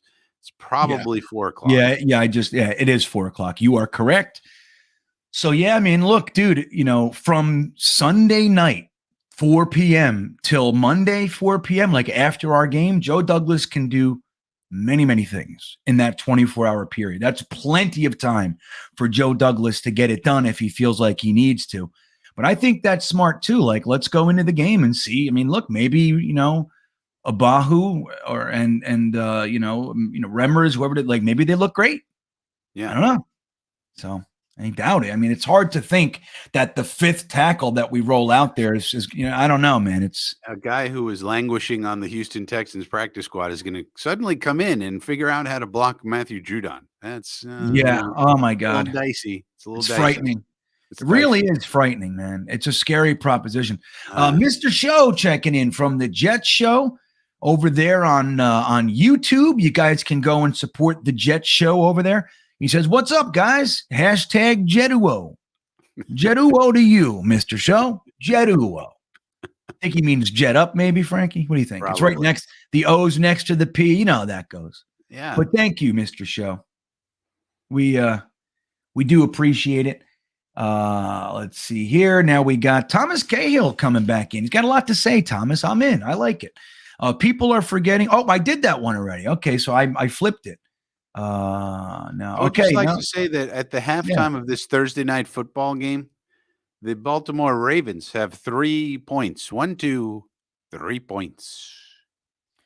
Yeah. Jets Chaos checking in saying Lamar Jackson has 30 passing attempts in the first half alone. 30. Amazing. 30. That's 3 games for Zach Wilson.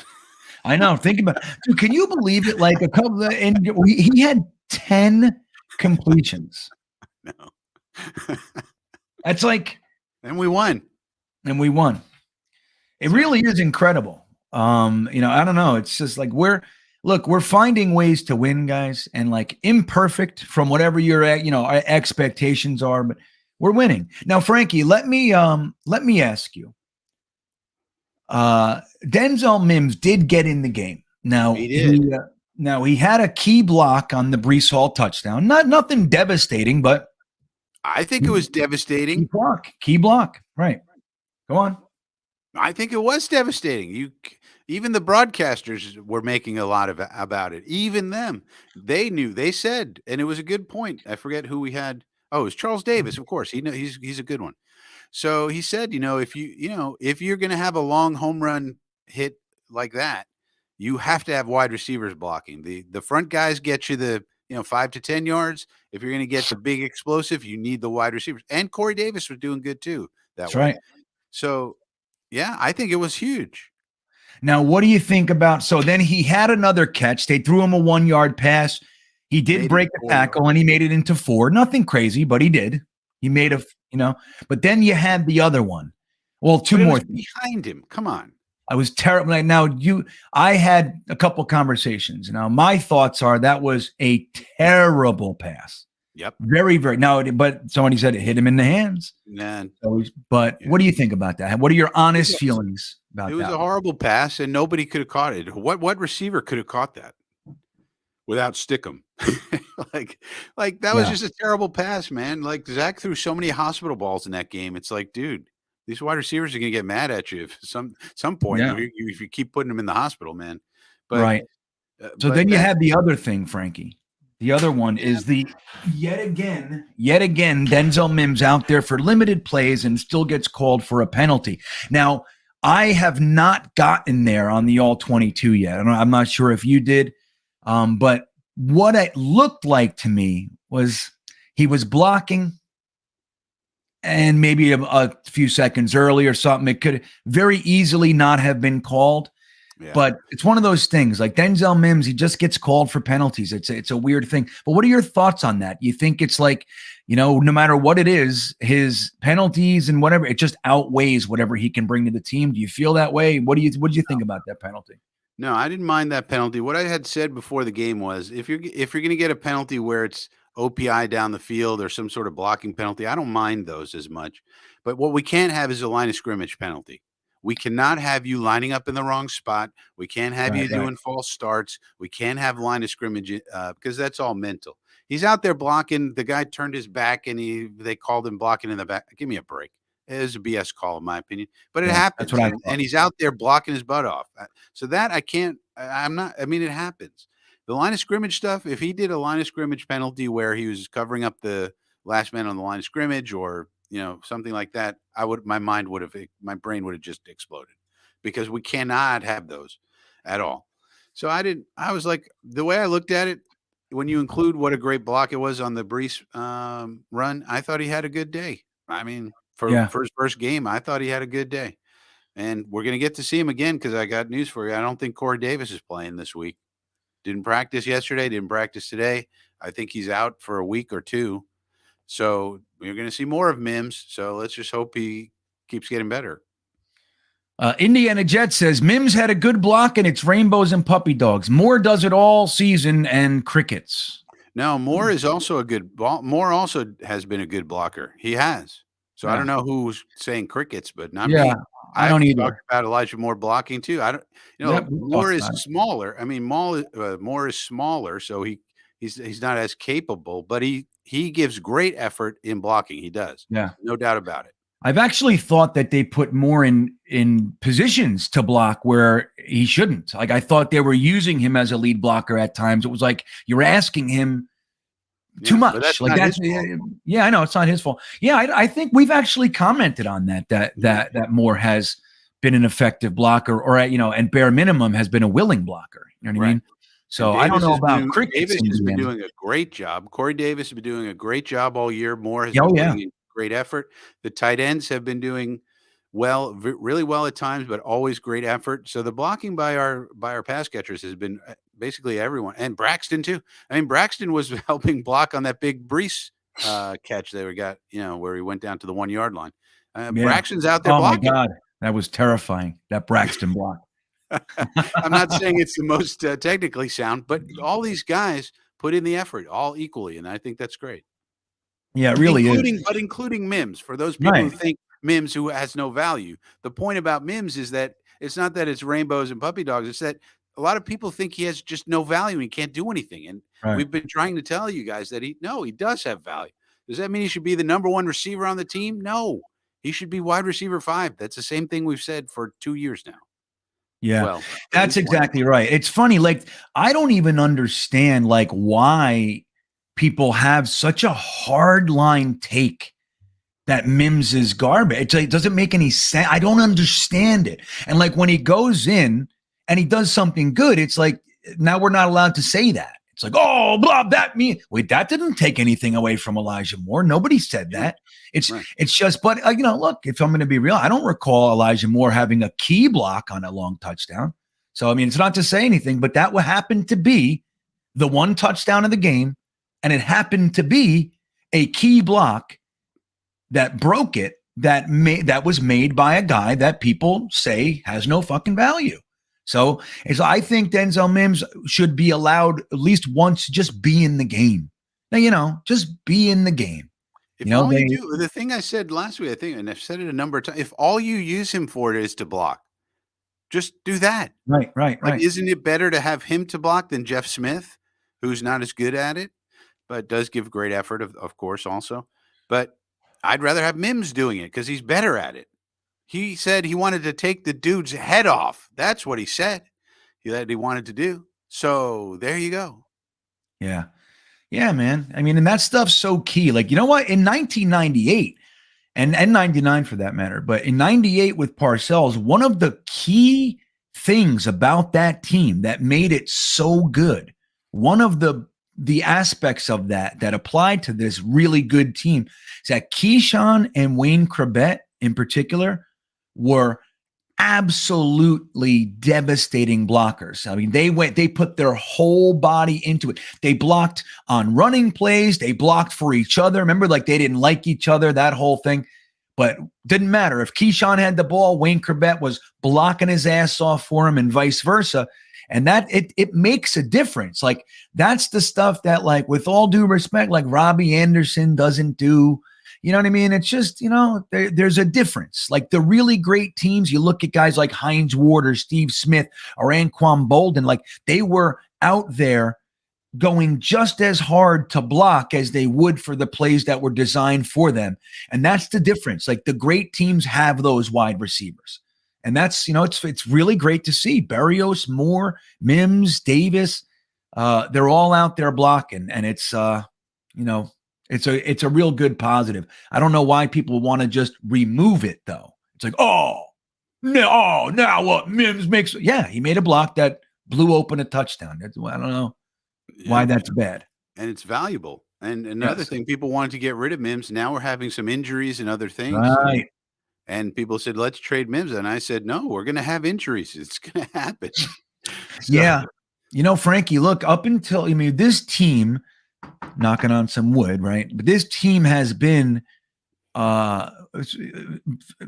comparing it to the last few years of Jets, has been a relatively healthy team. Yes, the tackle position has been decimated, right? So that was kind of the place. And obviously we lost our starting quarterback for the first 3 weeks of the season. But by and large, this has been a pretty good year for us as far as health is concerned. Now, this week, we lost 2 stars, you know what I mean, in 1 week. So that sucks and everything. But, like Frankie's saying, like at some point, even if it's for 2 weeks that we lose somebody, guys are going to go down. Yeah, and like same thing applies to Bryce Hall. Hall, right? Trade Bryce. It's the same thing with Bryce. You might need him, and we probably will at some point. So you hold on to him. You need depth. It's a game of attrition. Right. You need it. And that's right. And that's the thing. Like when a guy goes down, it's much better to bring on a Mims or a Bryce Hall than it is to go to the street, go to the Philadelphia Eagles practice squad and go get Elijah Riley and start him 3 days later. Like that's not what we want to do. That's the stuff that we want to get away from. And we've done that the past 4 or 5 years. I mean, you look at like Dante Moncrief was a guy like that. Redwine, Sheldrick Redwine or whatever. He was a guy. Same thing. Like we were constantly needing to go to the street or practice squads and bring guys in. And it's much better not to have to do that. I mean, I would think every Jets fan can at least say that. But I'm wrong. They can't, Frankie. Yeah. So anyway, Chris KV, what's up, Chris? Good to see you. Thanks for the super chat. He says, Corey Davis's run blocking is so underrated league wide. People must have forgot where he came from before he was a Jet. He's a very run-friendly wide receiver, right? And he's making it he's pointing to the fact that the Titans with the Derrick Henry show are a very run-oriented team, and particularly when he was there at that point. They're still that way, but even then, that was like, Henry was the whole offense. So it's like, right, and Corey Davis was a part of that, man. So I think I agree with Chris. You feel the same way, Frankie? Yeah, it is very underrated, and I think blocking in general is underrated. It's the root cause. It's the root cause of success or failure on offense, and people just forget about it, I guess, because you don't get any points in fantasy for blocking. There's no blocking points in fantasy. That's a good point, right? Yeah. They're like, this guy sucked. He doesn't give me no fantasy points. Like, yeah, well, 2 touchdowns were because of what he did. Yeah, whatever. He sucks. Look at Brady getting chased. Get him. And Brady throws it in the ground. I love it. But they're still winning. I want the Ravens to do something. Come on, Ravens. Why? What's up with the Ravens? Why are they only 4-3? I don't understand. Why do they have 3 points? I'll tell you exactly why. Because Aaron Butler? Because Aaron Butler was not only did he talk to us for he peppered us since May, because the Ravens were our first game. He peppered us, and then he was still here 4 weeks after that. Like 3 after we lost to the Bengals, he's still here talking about it. And that's why God doesn't like that. So God punished Aaron Butler with these results. And that's what it is. I know the last comment, he came by like 2 weeks ago. I'm like, you do realize we're 4-3. And like you're at the time, I think it was like, you have 2 wins or whatever it was. I'm like, why are you still here? That was week 1. Like we're now on a roll, brother.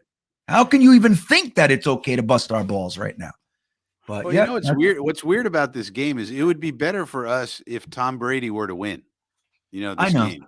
but still, But at the same time, you want Brady to lose. yeah. I want Brady and Todd Bowles to lose. That's what I want. I don't have any animosity toward Todd Bowles. I don't think he was the right head coach for us. But you didn't like the 4 years that he dragged you through, 3 offensive coordinators in fucking 4 years. I didn't like it, but I didn't think he was.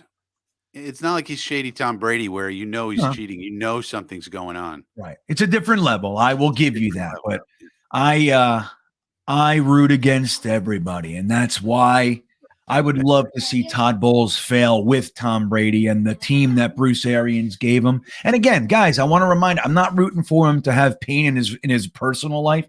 Talking about in the NFL sphere. That's what I want. Look there you go. Break it open. There you go, Lamar. Keep running, Lamar. Run that way now. Yeah. Hold on 1 second. I'm being assaulted. Yes. Well, yeah. So we're watching this game now, and now Lamar Jackson is really starting to take over, doing the Lamar Jackson things he can do. But it remains the point that the Ravens have 3 points in this game with 13:47 left in the third quarter. 3 whole points. Now, I believe Mark Andrews got injured in this game, and that may be one of the reasons why. But still, at some point, you can't lean on these injuries as an excuse as to why you can't score any points, Ravens fans. But maybe they'll start putting it out. Maybe they'll start moving the ball now. But it'd be interesting. It would be very interesting if Tom Brady was 3-5. That would be very nice. And it would also kind of, it's like, Arians gave Todd Bowles this team, right? Todd Bowles takes it over, and all of a sudden 3-5. What does this say about Todd Bowles? That's right. So it's interesting. They did, nobody's mentioning Ndamukong Suh, which nobody even signed Ndamukong Suh, I don't think. Which is weird because maybe Ndamukong Suh was one of the reasons their defense was so good. One of the many reasons. Jordan Whitehead. Maybe they shouldn't have let Jordan Whitehead go. That's right. But they still have a lot of good players. They do have a lot of injuries, but everybody has injuries, so that's no excuse. But if Todd Bowles is such a defensive mastermind, you think he could scheme around these losses? Right, but he can't overcome Jordan Whitehead. The loss of Jordan Whitehead. That's what it really boils down to. The Whitehead effect. That's right. He was pivotal to this defense. Man. This team, it's going to be interesting what they do with Lamar. I'll tell you that much, because this team really is still just a run the damn ball team. And it's not really working to where they're putting up a lot of points. What the heck are they going to do with Lamar? Really? It's going to be bizarre.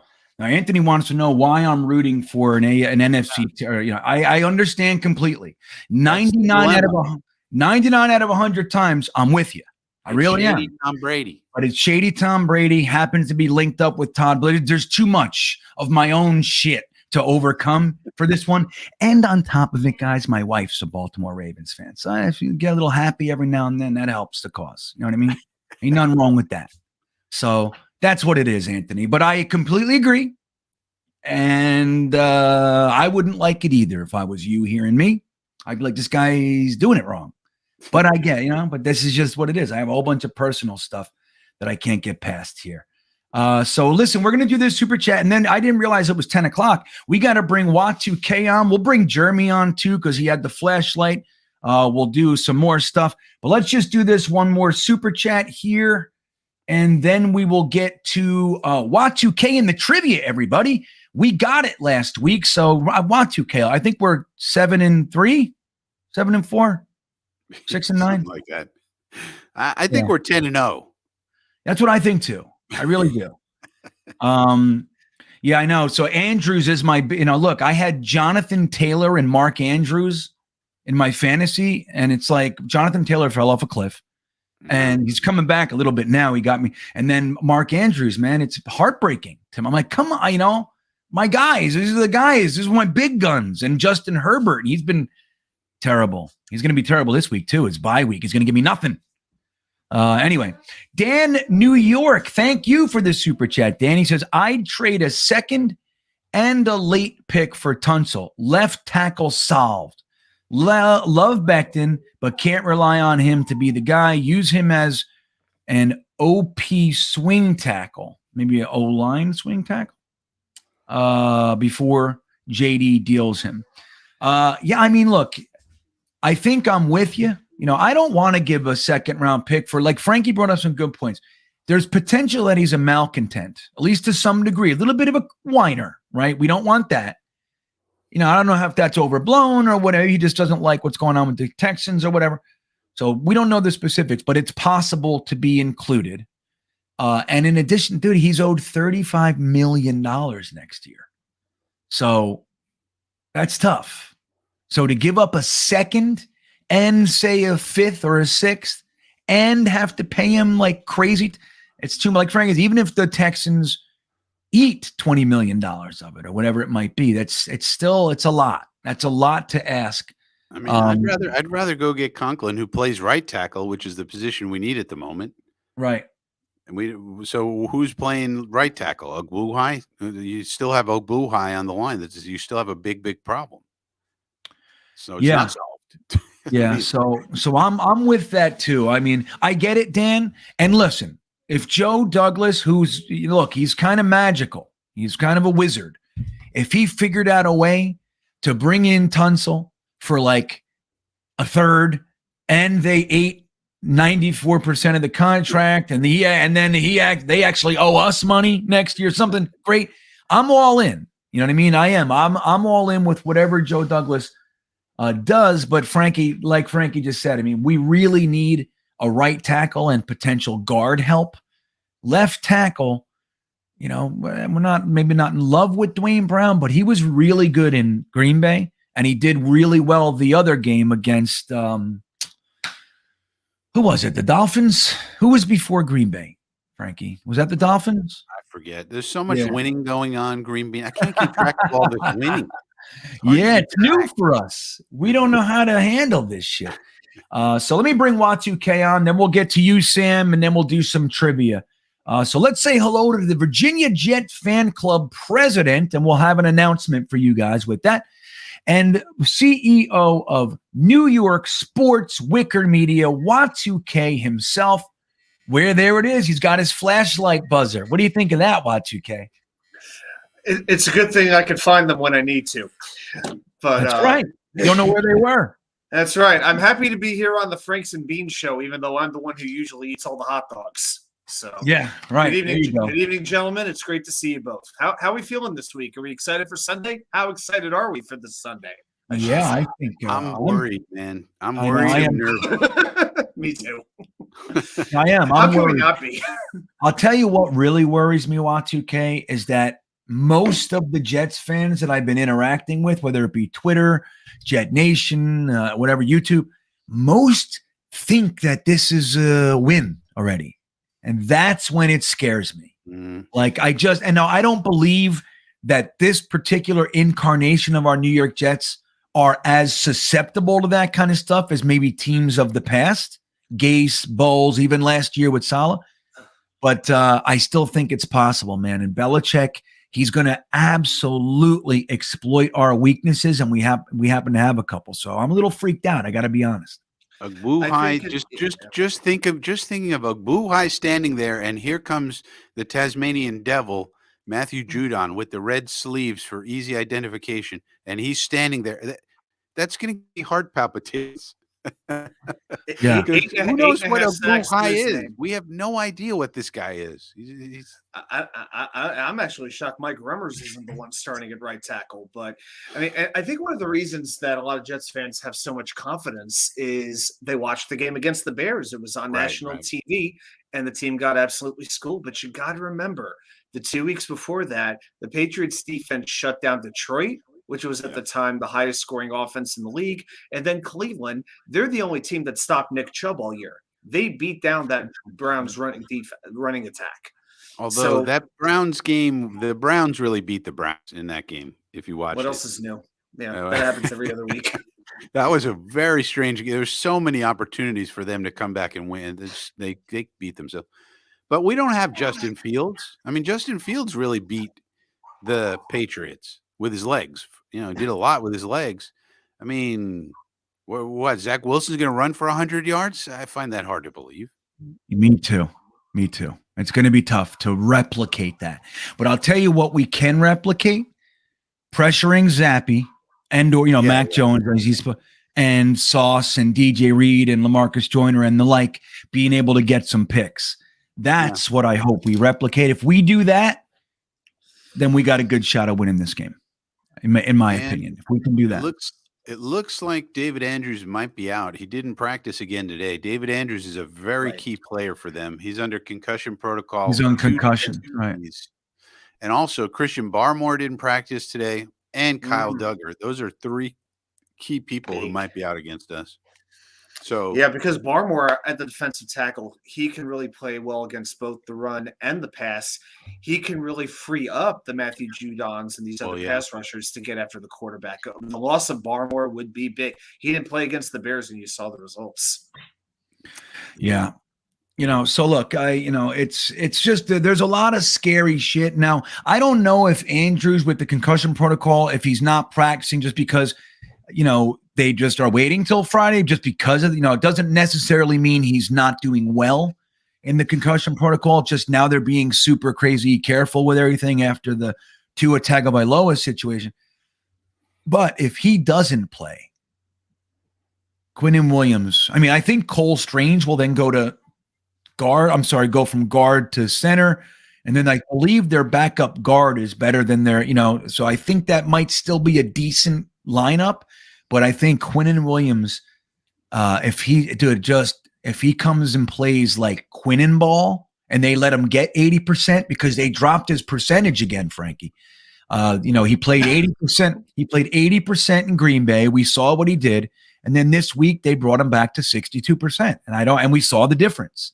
Now, I don't know. I just think if they let him play 80% against the backup center kind of a thing, I think Quinnen can literally change the game all by himself. I hope that's the case. I don't know. So listen, Sam Aiken checking in. He said, this is a good question, and I'll throw it to you first, Y2K, see what you think. Wait, hold on. Okay, good. So go inside. So he says, he loves Moore. I love Elijah Moore. I honestly think he should not be used in the X or Z. Is he wrong thinking this way? What's your take on that whole thing? They were talking about today. LaFleur, I think, said that they're considering putting him in the slot some more or whatever. But what do you think? Should they not even have him on the outside? I wouldn't use him as a slot exclusive receiver. This is not Wayne Corbett or Wes Welker we're talking about. He's much more versatile than that. Hi, Jeremy. Bye, Jeremy. And hi, Jeremy. Make up your mind already. I'm listening to you. Go ahead, Y2K. I'm listening. I think that a lot of these Jets receivers, what I love about them is that they're so interchangeable that you can use them at so many different spots. But as we know, based off what happened with Denzel Mims last year, it's kind of a requirement that you are able to play multiple wide receiver positions. So I don't like the idea of Moore just going deep. I want to get the ball to him and let him, give him the chance to make defenders miss. We've seen the clips. The best moves he's made all year were in the preseason scrimmages against the Falcons and the Giants when he was juking defenders right out of their shoes, just like Zach Wilson was doing. Only Moore can do it with more speed. So why don't we use these players this is the thing. New England is susceptible to speed. To me, there's two players who can really do it. Braxton Berrios, I think, can really exploit the Patriots defense. I want to see him get a few chances to run with the ball. But I think Moore can do it also, but it's not going to work if you're just sending him straight down the field. You got to get him against that front seven and give him a chance to make these defenders miss. We haven't seen him used that way this season. Yeah. Now, what do you think, Frankie? We talked a little bit about it earlier, but how do you feel? You agree with Y2K? Yeah, for the most part. Our offense is designed to where you put wide receivers all over the place, and you put them in motion. So you start them at the X, they come in motion, they wind up in the slot, they start in the slot, they go out wide. That's kind of what we do. and you need people who can do those things. So he's going to be used that way. The only thing I don't like him to be doing very much is the X, just because you're going to get more man press on the X, generally speaking, and he's not great against that. But everything else he can do. I like having him in the backfield. Put him in the backfield with let him really think about what's going on. But the other thing about the Patriot defense, it's going to be interesting if they stick to their man tendencies. Then Zach will have opportunities to run, and that's what Fields exploited actually. And he's perfectly, suited to do that. So it'll be interesting to see if they stick with that. They normally are a man team, but they might switch it up on us for the reasons that Y2K said, like not wanting to get burned by our speed. But if they stay with that, as soon as you see everybody with their back turned, Zach, let's go out the front door, not the back door, the front door. The front door. I'm with right. Well said, Frankie. The front door. Now, I want to draw our attention to this comment, and I'll say it out loud for you, Hawk. He says he just wants to say he loves us. We love you, Hawk. Hawk's a regular, man. He's far away from home right now, and he's homesick. But for the last 2 hours, I totally forgot about it because this is my home. And then he did this, Frankie. He did this. Here's to you, Hawk. There you go, Hawk. We love you, but buy some Manscaped crap, would you please? Have you gotten your we'll leave the light on for you, just like Motel 6. That's right. We'll leave the light on. But thank you, Hawk. You're one of our buddies. You know that. You're here all the time, and you always got great things to say, and we're appreciative, man. You're a good member of our crew here. And thanks for the kind words. I know that doesn't apply to Jeremy, but at least the rest of us, we're grateful. So Y2K, let's get into a little bit of trivia here. Now, what was our record? Give everybody the prep up. 8-4. 10-0. Season 2. I heard 10-0.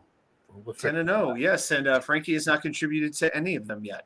Amazingly right. enough. So no, that's you got not a perfect. True. I contributed a couple of times. You did. I know, but I like the narrative. Frankie will either answer immediately or he just goes quiet. I think he just goes on mute for about 10 minutes. That's true. Right. That's a good point. I started to notice that. He just puts it on mute and disappears. Either I got it or I've got no clue. That's right. So we're 8-4, everybody. Now the rules are Y2K is going to ask a question, a Jets-related trivia question. We ask everyone on the honor system not to use a search engine or your Encyclopedia Britannica that's next to you on your shelf. You don't have to do that. We don't want to do anything of the sort. We want to go by what we have in here in our noggins. So Y2K also puts on a 4-minute timer to see if we can do it. We are 8-4, and I feel good about tonight. We're about to be 9-4. Y2K, you are on, buddy. All right. So we're going to talk a little Jets-Patriots history. Now, as many of us know, the last time the Jets beat the Patriots was in 2015, 12 losses since. Well, as I mentioned on a video earlier this week, I mentioned with Gunny, I said it to Jeremy, it's worse. The last time that the Jets beat the Patriots in a regular season game in regulation, the date was September 19th, 2010. 2010. Since then, they have played 23 regular season games against New England. They have not won a single one in regulation. They've won 2 in overtime, and they've lost the other 21 games. Amazing. It is sick. So we're going to talk about that wonderful day, September 19, 2010. And I had to relate it to shady Tom Brady since he's playing right now. Well, that day, the Jets picked Mr. Brady off on 2 occasions. Your question tonight, name the Jets who picked off Brady and go. 2010, Darrelle Revis and Kerry Rhodes. Kerry Rhodes was gone after 2009, Frankie. Damn it. Much to Rex's delight. David Harris. It is not David Harris. It is not Darrelle Revis. There you go, Jim Leonard. Antonio Cromartie is correct. But not Jim Leonard? Not Jimmy Leonard. All right, so we got Cromartie. Knobcraft was thinking Leonard as well. Mark Hayward went right toward both. He said, he said Cromartie as well. Joe Campione says Rebus and Cromartie. Everybody's saying the same three guys. Who else? Oh, we got Franzman says Coleman. It must be Eric Coleman. Marcus. That is No, incorrect. Marcus Coleman was on Marcus the 2010 Jets. Marcus was there at the Monday Night Miracle. Marcus was Different Marcus Coleman. We had two. Oh, the two Marcus Coleman. And we had Marquise. McGoverns. Yeah, right. We had two. Well, we also had Marquise Cole on the team at the same time. Is he the one? He is not. Remember when I mentioned him when Westhoff was on, and I mentioned he returned a punt and just the sour milk face that came up with it? That was one of the funniest things I've ever seen. Amazing. Iowan Jets fan, the Butthole Supreme says Sheldon Richardson. Could that possibly have happened? Incorrect. Sean Ellis. Ooh. That is incorrect. Bart Scott It is from not Diego Bart Scott. Alvarez. No? No. Sneakers to Boots checking in with Eric Smith. That's Eric a good Smith. guess. It's a good guess, but it is not a correct one tonight. We've selected every defender on the team. Who could it be? Let me Could think. be a linebacker. Who are the linebackers of the team, GreenBean? Well, David Harris, Bart Scott. Who else? Who was the other guy? Did we say Brian Thomas? Brian Thomas. Brian Thomas is incorrect. Oh. Brandon McNeely said Kyle Wilson. That is incorrect. Kyle Wilson. Good pull, McNeely. David Good Etcher- pull. Jason Here. Taylor? Hey, watch this. Chargers. 2nd and 9, and Rivers. Colbert, what a stick by his own guy. By his own guy. Colbert is the one down on the field, making the catch, and that collision with Brian Thomas. Injury timeout. What do you think of that? Brian Thomas action. Yeah. All right. Probably we best got- tackle of all time. 1 minute. 1 minute to go. all right. So we got Jimmy. Who was the other safety? Who was it? I saw. Eric Smith was starting a lot by the end. Somebody said. Dave said Brian Poole just played for the Jets. D. Milner was after this era. He came a couple. Calvin Pace. Ooh. Calvin Pace is incorrect. It's a good Oh. guess, but it's not it. Muhammad Wilkerson. Was he? Oh, Muhammad Wilkerson. How about Quentin Copels? He was the next It is year. not Quentin Copels. Let's see. Kyle Jason- Wilson? The chat's like around it, but they haven't Yeah. guessed it. They're in the right church, but the wrong pew. To use an analogy. Jason Taylor. Jason Taylor is incorrect. 15. Oh my gosh, you guys just pulled it out. Aaron Glenn. It is not Aaron Glenn. DeVito? It was not Mike DeVito. Rodney Poole. Rodney Poole. It's a That is different correct. pool. Right. Different pool. You know what's interesting about it? So the Jets had just taken the lead in the game, and Poole comes down with the interception, but was ruled out of bounds. Rex challenged the call and got it overturned, and the interception stood.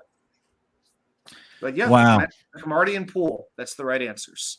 So Amazing. That's We pretty continue incredible. our and see, streak he of said Brian beating Poole, not Washington. Rodney Poole. This is Brian that was Poole. another Poole. That's right. That's funny because that's a tough distinction sometimes. Like the Marcus Coleman, like you remember it, you feel confident, but it's a different version of the guy you remember. You know, incredible. Anthony says buttholes think alike, so that's good. So well done. Who was the final? Who got the last one? Y2K. Yeah, a couple of people said Poole, but it's like I can't just take Poole because Right, you can't do it. NC said it. I think Dave Echeverry was around it, but it was really Dave. I'll say Dave Echeverry and NC. They kind of teamed up on it. But Okay. that's who it was. Echeverry. Yeah. So NC saying we already said Poole, but Echeverry clarifies for you. NC. He said Brian, but it's NC. Brodney. Brodney spells his Poole without an E. That's important. I'm just Does he? messing with Just a Y? Poole is just Pool. I'm just being. Oh, gotcha. I'm Right, just right, being right. over the top annoying here. Yeah. Right. That's okay. You're allowed. Yeah. Did I ever play this for you guys real quick? I'm just kidding. There was a tackle one time. That one time we made a tackle, remember? It was Yeah, so devastating. It knocked the Chargers right out of San Diego. Yeah, Brian Thomas was a solid player for us for I think 11 years. Solid. Another Sometime, one of these guys with a non-rememberable name. That's Yeah. was the problem with Brian Thomas. Who the hell's going to remember Brian Thomas, Earl Thomas, Jimmy Johnson, Jim Johnson, John Johnson? There's too many of these people. We need people with unique names. you guys remember who we passed on for Brian Thomas? Ed Reed. Ed Ugh. Emmer effing Reed. Wow. And you know why? You know why we did it? Because Yes. safety is not valued. Safety is not important.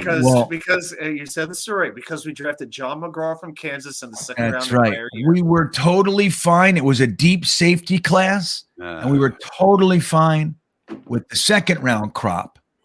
And the drop off was significant. I forget who the first safety was in that. Was that 2002, right? Wasn't that 2002? Think so. Yeah. 2000. I think it was 2002. But I forget who's the so the top safeties were light years better than the rest of them, and that's the kind of stuff that happens, man. But yeah, Brian Thomas was a good player for us. We can't take that away from him. He was a very good player for us for a long time, but he was never great. And as we know, Ed Reed, on the other hand, was great.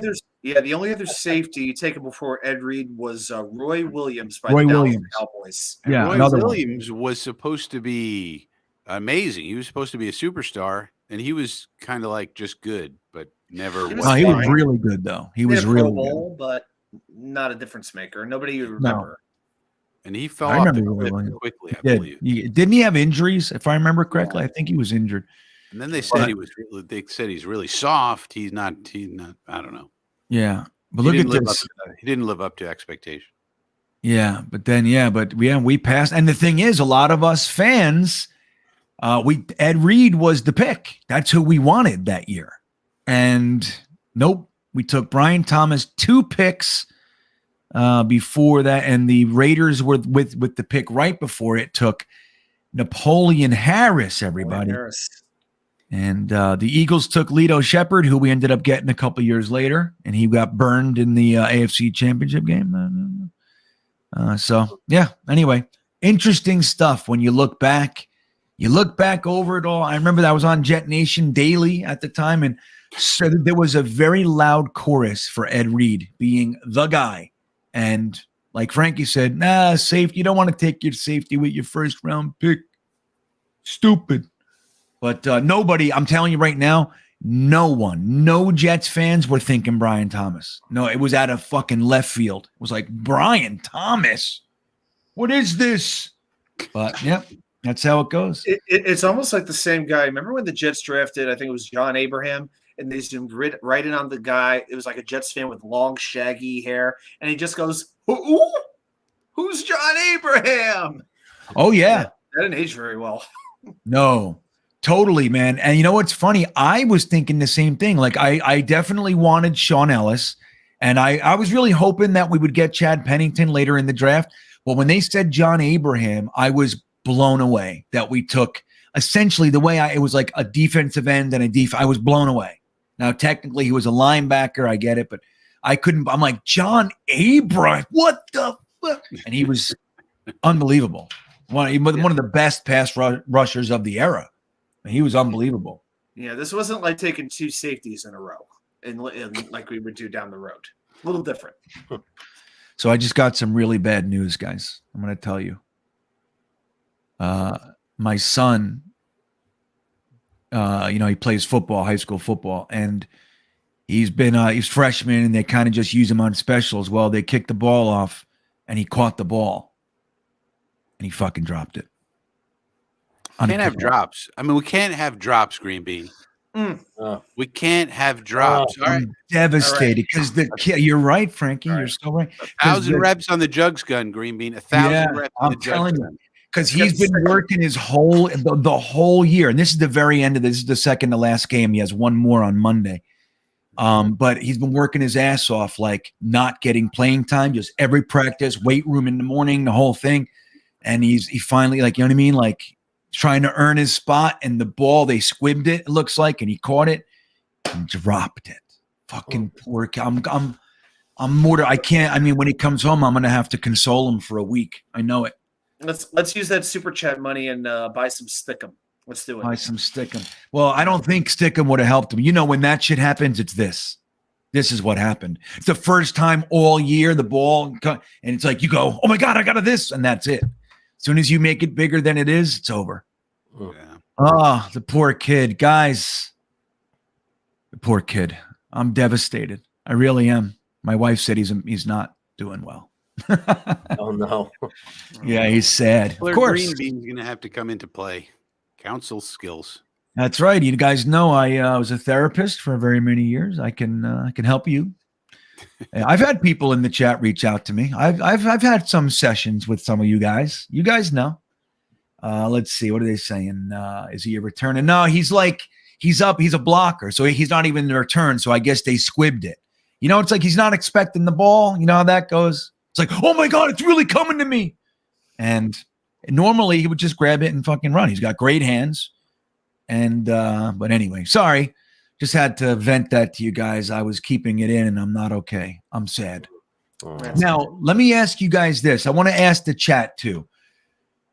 For the entire win streak, the Jets have worn the same uniform the whole time. Now, we put the green jerseys away. Some people say Saleh doesn't like the green jerseys. That may be true, but I also think Saleh's a superstitious man. We've seen him with the beards and all this kinds of stuff.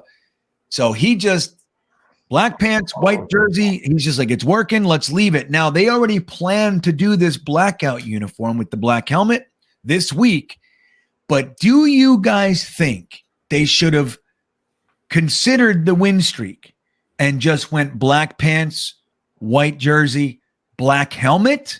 No. Or do you think that it doesn't mean anything and you like the blackout? What do you got? Jeremy, I'll ask you first. What do you think? You think they should have just stayed with it? Personally, I don't believe in those kind of things, but I know that the Jets have had streaks of winning or losing with uniforms. I don't know what the explanation for that is. I'm kind of excited for the blackout thing. And, I don't want to be a team that relies on what color uniform we wear. I want to be able to win no matter what our uniform is. All right, Jeremy's stupid. Y2K, what do you think? I have never been a big fan of the white on black look. To me, like I said, it looks like Marshall University. It looks like Michigan State. To me, it doesn't look Jets. It looks very generic when I see primarily black on white with a tiny hint of green. You know, we look like a bunch of York peppermint patties out on the field. They're silver. That's silver. What do you? When you unwrap them, the black, the white, the green, the junior mints, I should say, like a junior mint. Okay, now you're right. Okay. You can tell I'm not a candy guy, but that's besides the point. Now that makes sense. We look like we were the junior mints. All fans that be the giveaway at the turnstile at MetLife Stadium. No, I'm all for the blacks. I think they're the cleanest look that we have in the entire new uniform repertoire. I am very excited to see how they look. I'm actually more excited to see how they look down the road under the lights, because when the Jets play Jacksonville, that night game, they're going to be wearing the blacks. I think they're going to look even better, that matte look with the lights on. I think it's going to be great. But you know what? I felt like with other teams, when the Ravens would go to black, I think they debuted their blacks against the Jets. And I think we probably I think we lost by about 40 that game. Yeah. So you know what? I'm all in favor of it. Let's do it, and let's beat the stuffing out of New England. You guys are not thinking about this properly. Yeah, Frankie, lay it out there. Come on, Professor. Let's hear it. What color does one wear to a funeral? That's right. Okay, I'm with it. What color? Like the Giants did when they flew out to Arizona for the Patriots. They were all black. Because they're trying to put an end to this Belichick dominance. We need to have a funeral for Bill Belichick's dominance over the Jets, and you do that in all black. I like it. Okay. I buy into that. I do. Symbolism properly utilized can change the world, everybody. We've seen it time and time again. Maybe that's the way now. Me, here's what I think.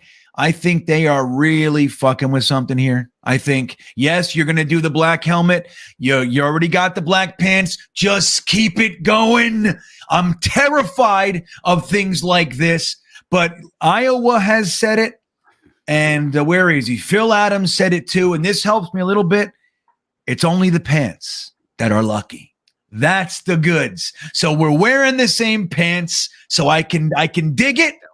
I'm with it. I am freaked out though. I really am. I like the black. Now, I like the green, but interestingly enough, while I do love this particular version of the color green, this Gotham green, I like it. I really don't like our green uniforms. I don't really like this thing. But on the green, Triangle. It seems, yeah, like what is that? It's supposed to be a wing or something like that? It's just like they have on the pants. Yeah, the wing. We don't need to get into uniform rants. We know that we're I know. doing that here. But it's like, but you know what? But it happens to pop out more for me on the green jersey. Like it sticks out more on the green jersey than it does on the whites, or the blacks for that matter. But yeah, I don't know. I just don't like the green pants. I don't know what I used to love the white on green look we would have on the road. The white on green now, it just doesn't look right to me at all. I'm good with the green jerseys. Just ditch the green pants. Just keep white pants, black pants, or they could wear no pants for all I care. Just win. No pickle pants. Hey, wait a minute. This is my wife in here. What do you mean? What the heck, man? Why are you yelling at me? What are you doing? Oh, she said maybe she didn't want me to tell anybody about the kid, about the boy. Oh. Is that what it is, Meryl Ann?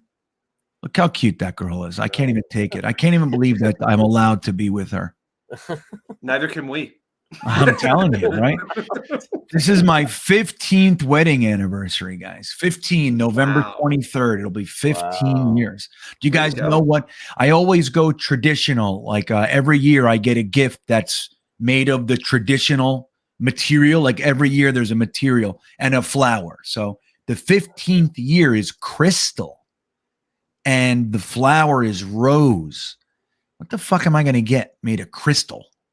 What, a bowl? Like a crystal cup? Like what can I get, Frankie?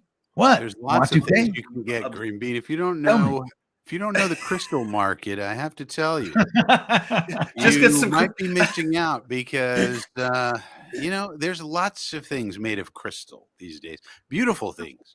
Things like what? the ladies would like. Give me one. Crystal chandeliers. Oh yes. Here's your chandelier for our house in the country. Yeah. Here's what you do. Chandeliers. Get your nicest champagne glasses out. Dim the lights, set a few candles, and pour a nice pitcher of crystal light iced tea. No. It's Get crystal. Nice crystal flutes for wine, and then you fill the flutes with wine enjoy the wine with the lady. That's how you do it. You're dragging that all out like Joe Namath. You just have to really believe. Really believe. Yeah.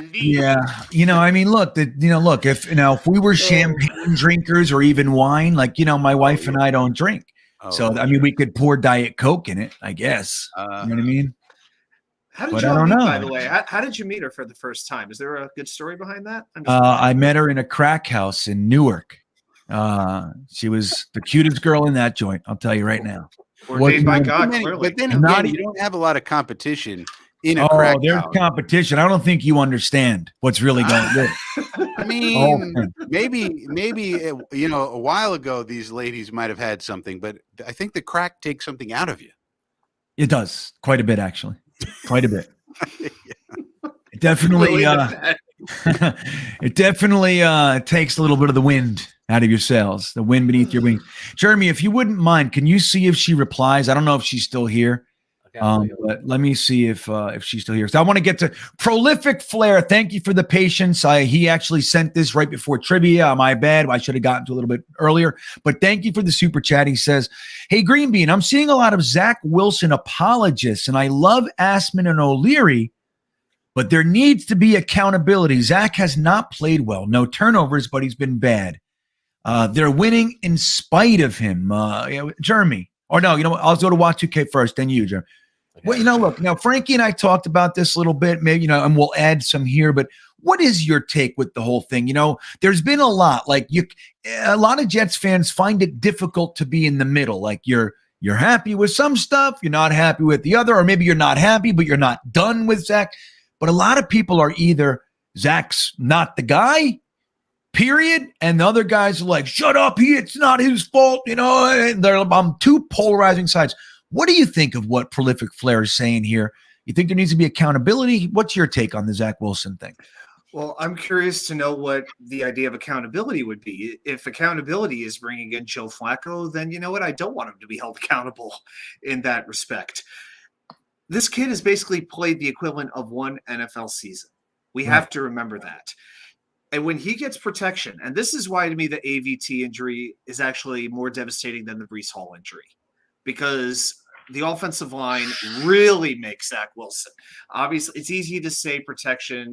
Every quarterback needs protection. But when Wilson has a clean pocket, he's completed 76% of his passes this year for 639 yards. That's a 108 rating. That's sixth best among 34 qualified quarterbacks.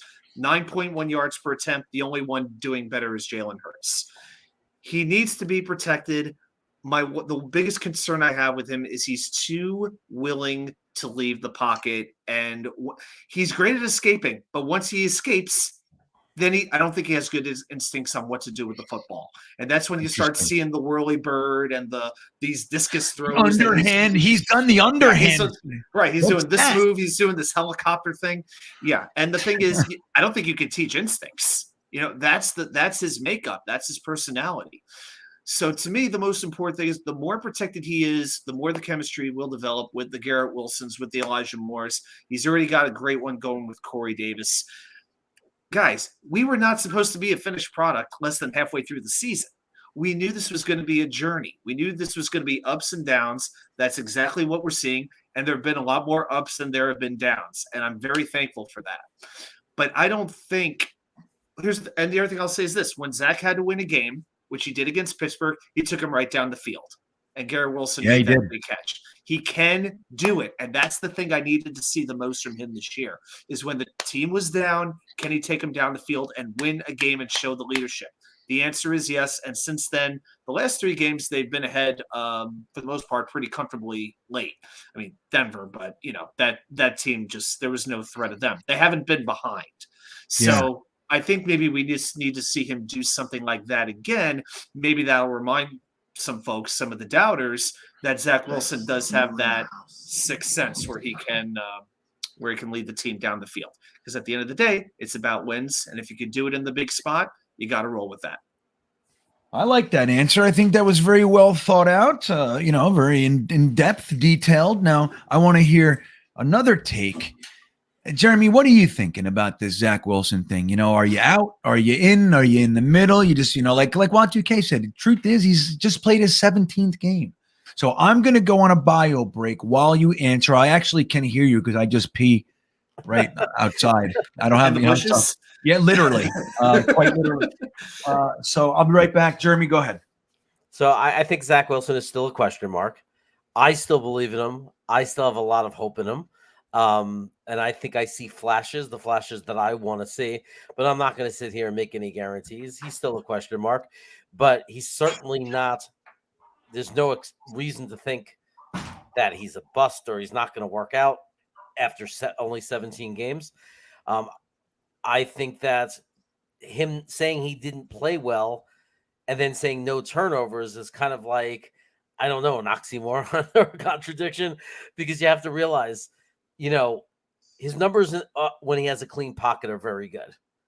When he's under tremendous pressure, it's not as good. And that's almost like any other quarterback. And there's been a lot of, they've had two really tough games where he's been under a lot of pressure. If you want to, it depends. Let's also look at it from a different perspective.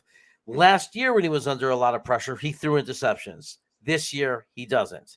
The last game I just saw, if it was Joe Flacco that was in there, or an a quarterback that was not mobile, it would have been a disaster. And I don't care who it was. It could have been Tom Brady. It would have been a disaster. He would have been target practice. So You might not think he played well. He had some inaccurate passes, but I don't think we won in spite of him, because if we didn't have, he's the only quarterback on that roster where we could have won that game, because even with the freaky play that scares us, he still would have been sacked so many times and probably stripped of the ball, like if he wasn't mobile. Because there were going to be clean hits. There probably would have been some turnovers as a result. He kept us alive. He kept us in the game. And again, in the last 4 games, the one time he was asked to carry the team and win the game, he did. He did it. Pittsburgh with 2 touchdowns. It's a good point. The only thing I'd add to, these are good points by Y2K and Jeremy, but the only thing I'd add to, not every quarterback, there are no quarterbacks that have 17 great games in a season and never have a stinker. That doesn't happen. No. So what we could do is put it into perspective and say the Denver game was his worst by far of the games he's played so far out of 4. He's only played 4 games. So Denver was the worst. Okay. Let's hope that was his worst game of the season. And if it is, then you go, okay, that was his one really bad game, say, for him personally. And that's fine, because every quarterback's going to have 1 or 2 or 3 like that in a season. What if he plays the rest of the season and he plays okay and good and has a great one and a good one and then a great one? Then you look back on the season and you go, okay, that's fine. But if he keeps playing like he did against Denver, then it'd be a problem. Yeah. But we don't know that yet. I mean, no. So the way I look at it, hopefully that was his worst game of the season. We still won anyway, and he did do some good things, and his escapability did help somewhat. So if that's the worst, if that's the bottom, we'll take it. We'll take it. Right. Right. Well, honestly, I mean, outside, I guess he could turn the ball over a bunch, but it's hard to have a worse game. I mean, really, that was very bad. Again, turnovers, I guess, would exacerbate it and make it much, much worse. But that could very well be near the bottom of exactly. Yeah. I mean, it could, so I want to just say this before we get to the Jet show. Steel Stone, I don't think this is accurate. He says, GreenBean, by believing in that, it means the roster isn't talented, but instead the uniform makes them magically. Well, that's the whole thing with superstition, Steel. It's like if we had the 85 Bears and we were all wearing, they were happen to be wearing the same hat, and then they decided not to wear it, I'd lose my shit. You know what I mean? I'm very superstitious, man. Now, the interesting thing, I don't have any real superstitions in here yet. Obviously I'm going to wear my jersey. My Sauce jersey is undefeated. So I'll be wearing that. I wear the same t-shirt under it. I eat chips. There's the whole thing. I'll be doing that, but I don't have like my routines in this new studio yet. So I got to see what happens. But yeah, I don't think it's an indicator of the team being good or bad. I just believe in magic, buddy. That's just what it is. I believe in voodoo and magic and all that. I'm not superstitious. I'm just a little stitious. Little stitious, not super. Yeah, it's like that's the Michael Scott. He goes, I'm stitious. Yeah. Stitious. The Jet show checking back in with some bad news. He says, GreenBean, I need some therapy. My wife gave me a hard no on flying to New York this weekend. Well, your wife's probably the brains in the outfit. You're thinking with your emotions over here. He was divorced. This is divorce worthy. What are we talking about here? Your wife determines if you can go to a game. What are we talking about here? Hey, you keep this in mind, Jet Show. Next time your wife wants to do something that is a little questionable, you now have the right to say no to her. That's right. This is back pocket material, right? Y2K, you got this one in your back pocket. Put in that pocket. That's right. That's right. I've never been married, but maybe that's why. Maybe you too much shit in Y2K's back pocket to hit him with. It's falling out of it every time I walk around. It's too much. Well, where's Mr. Show live? Anybody know? Where are you, buddy? I don't know. Anybody, Jeremy? Outer Mongolia. Hold on, I knew Mongolia. Now wow. I'm forgetting. I think he might be in Texas. Texas. I feel like I knew at one point, but he's in the South. I know he's in the South. Okay. Wow. Okay. So, hey, man, Again, like Frankie Tennessee. brings up a good point. You know, you might want to consider getting a divorce and all that. See, me, I think she's probably the level-headed one of the bunch, and you should be very thankful that somebody's stopping you from spending, you know, another $1,200 to scoot over to New York for a couple days. And don't forget, you got to eat. We can So tell you're gonna- who's in charge. We know who's in charge of the budget in that house too. Oh, yeah, totally. Right. Like, think about it. You go to New York, you got to get Taylor ham, egg, and cheeses in the morning in Jersey. Then you got to get pizza. And then, you know, hey, you're here. So you got to get, you know, a couple subs, you know, then you got to get bagels, maybe go to the deli. You got to get, you know, pastrami or a corned beef on rye. And then next thing you know, you're $800 in the hole. You're like, holy shit, how'd that happen? So that's how that. Modine says you're not regretting it, and you're not regretting it for a second. if they win, it's all where. If they lose, it's brutal. You He's look in California. You Yeah, look at every penny you spent. If you lose after a thing like that, you're like, what did I just do? Yeah, What Jet did shows I- in California in his wife's dungeon. So There you go. Yeah, cross Modine country. says she lives he lives in her dungeon. Okay. All right. Thank you, Jeremy. I saw what you said. All right. So what else we got? Yeah, sleeping on the couch tonight. Anything else? What other subjects didn't we get to? Does anybody need anything? No. Do we? How much do we think Do we think Robinson one will be active? Two, if so, how much time do you think we'll get? What kind of how they divide the snaps up for running? You know what, man? Knight. So, like, the reason I think it might not be too much this week, Right. They signed Bam Knight to the 53 man. So, you know, Robinson might be inactive. It depends how much he picks up the playbook. How similar is Peterson's system to this one? I was trying to look that up earlier. I couldn't find it. I don't know what Peterson's running down there with Trevor Lawrence, but if it's the same, you know, maybe he gets some carries. But why would they bring up Bam Knight then?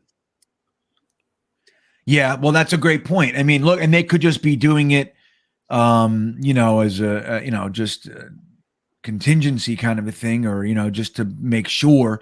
But, you know, I think best case, guys, like somebody's even said, I think that he's going to be featured. I don't know. I think that best case is we'll have a package for him, and he could be a very effective decoy. He really can, because they think we bring in James Robinson and they think, oh, they're giving it to him. Damn, I got the hiccups all of a sudden. They're giving it to him. And so he could be a very effective decoy. But I would like to see him used at least a little bit, but I don't think he's what the fuck happened? I got the hiccups like intense all of a sudden. Hold on. Well, and plus this coaching staff loves Ty Johnson. The fan base doesn't. I think you're going to see Michael Carter get 70% of the snaps probably, and Ty Johnson get 20, and maybe Bam Knight gets 10, and maybe Robinson gets, you know, who gets a few. If I had to guess, then next week it could change. I mean, once Robinson's been here, then, you know, things could change. But it's a little soon. I think about the only time you see Robinson on the field is if you have like a 3rd and 1 or a 4th and 1, or if you're on the goal line and you need to get that push. Jeremy and I were talking about this last night.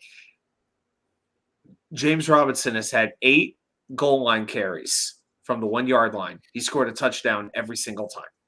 He's 8 for 8 in his career. Yeah, in his career, 8 for 8 from the 1 yard line, getting in the end So zone. that could be the package right there. I mean, that could be GreenBean's package, where it's like, okay, short yardage, goal line, we're going to Robinson. Otherwise, Speaking of GreenBean's package, I do want to I make knew that was coming. I know, too good. I do want to make mention that this episode of the Thursday Thick of It has been brought to you by Manscaped men's grooming products. And let me say, they are the best in men's below the waist grooming. Their products are precision engineered tools for your family jewels. Manscaped's performance package, which this is what it comes in, is the ultimate men's hygiene bundle. Over 6 million men worldwide trust Manscaped, and we have an exclusive offer for you.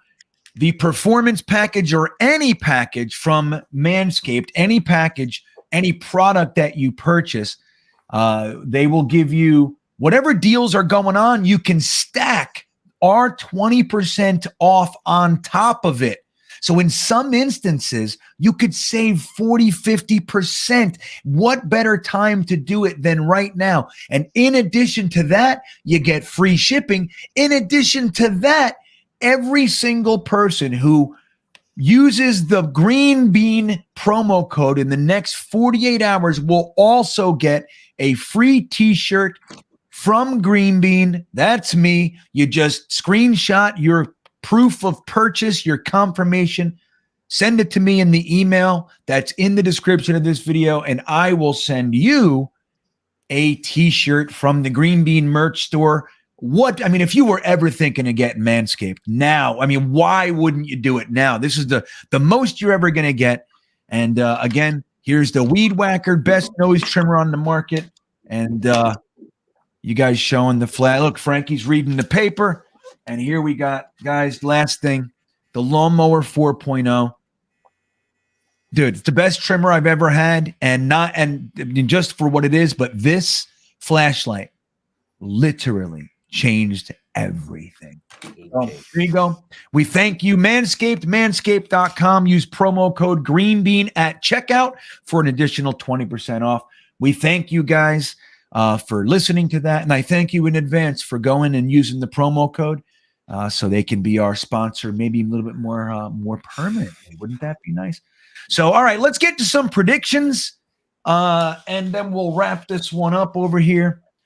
So I think the Jets are going to play this game against the Patriots on Sunday. Oh, but we didn't even say I'm actually doing this live stream on location from the Virginia Jets fan club, which is Y2K's Jert. We're going down there to Norfolk, Virginia, to hang out with the whole wonderful crew down there. They're really great people. I can't wait to get some legitimate wings at AJ Gators. But anybody in the North Carolina, Virginia, Maryland area, and you're considering, where the hell you're going to watch the game, you want to be with some people, come down to the Virginia Jets fan club and hang out with us down there at AJ Gators in Norfolk, Virginia. Jeremy will still be with us live from Sacramento on the live stream. It's going to be great, man. We're going to be live on location. I can't wait to do it. We were there last year. It was a good time. So any other info you got to give them, Y2K, like an address? Are you giving this stuff away or anything? Yeah, so here's what we're going to do. First of all, there's a couple of different AJ Gators, but just check out Virginia Jets fans on Facebook. That's the best place to find us. And you can join very easily. We create game events for each one. But the address is 9575 Shore Drive on the north side of Norfolk. It's basically right across the street from the beach. So it's a pretty fantastic spot. And we're also doing our Halloween costume contest this year. This is the second annual contest. So anybody who wants to dress up, they could dress up. And then the club during halftime will vote on who has the best costume. And the winner of the contest will receive a replica New York Jets Super Bowl ring with a little Joe Namath inscription on the side of the ring. So it's a fantastic prize. And I am really excited because remember, the last time you came down for a game was against the Patriots, and 2 plays into the game, we said it's over. Yeah, we're like, oh, this is going to be one of those. This is going to be one of those games. So this time, hopefully, it's a little more exciting, and we get to maybe even leave there with a victory. Y2K, that would be fantastic. So I'll start with you. We're going to go into this game. The Patriots are coming down to MetLife Stadium. It's our first home game in 3 weeks. We just finished an undefeated road trip. What do you see happening, Y2K? What's your final prediction? This is your official prediction right here. I have been so back and forth, and I will be doing my usual bold prediction video tomorrow. I feel like if these two teams play 10 games, each team would win 5 of them. I am just really nervous about the offensive line without AVT, and can they contain the pass rush, and can Zach Wilson succeed? Because I really think Zach is going to have a very solid game for the Jets to do much. I think it's going to be very tight on defense each way. I think the game comes down to field goals. My biggest concern is these ridiculous penalties the Jets have been taking, which the Patriots don't do. I could see a dumb penalty costing the Jets the game. Right now, I know. My initial Be thought right brutal. now, as sick as it's making me to say it, is 20-17 New England. I Oh, don't understand. I know. terrible. I went against the Jets against Green Bay, and it worked. I'm There trying to you reverse go. psychology. Okay. I get It's it. my little stitious thing. That's what Stephen Engel does in the chat. He Gotta gets do all it. super negative, and with the specific purpose of it reversing psychologying the universe. Brian Costello Jeremy, of the Post. Yeah, Costello hasn't picked the Jets to win in 4 weeks, and they've won every game. So it's working for him. I'm trying it too. So that's well, real quick, Jets Forever thinks that ring is bullshit. Where he wants the real one, so he doesn't like it. So Jeremy, what do you think is going to happen? You on the same tip as Y2K, or you got a different take? Yeah, I'm thinking that the Jets are going to pull it out like 20-16. 20-16. Any details? Any how it's going to go? I think it's going to be rough. Belichick is just smart, or when he cheats, whatever you want to say about him. He's crafty. But I think that we're going to squeeze out some scoring. I think we're going to surprise some people. And I think our defense is going to help us, with field position and special teams and things like that. So I think we're going to get 2 touchdowns. We'll get the rest with some field goals, and our defense I think is going to do really, really well. All right, I like it. I mean, I think so. Wait, what was it? 20-16? You said? Yeah. Is that your front? Okay, 20-16. Y2K said 20 to what? Pat? 17. 17. So he thinks they're going to squeak it out with a field goal and make us miserable. Frankie, I am dying to know how you see this one. What do you got? I do think it'll be a defensive struggle, but I think we'll hit some big plays against their man coverage. So I think we're going to win 24-21. It'll be a squeaker. It'll be a nail biter. It'll be tough at times. There'll be some sacks. I think Judon is so good. Judon and Dedrick Wise. Dude, nobody talks about Dedrick Wise. That dude is great too. So we're going to have some problems. I'm worried about Lakin. I'm worried about Ugbu.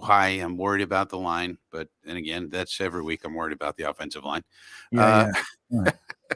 But I think we'll make some big plays. I think we'll have a lot of sacks in the game, like 4 or 5 sacks, but we'll still make some plays. The running game will be on point, and we squeak it out 24-21. 24-21.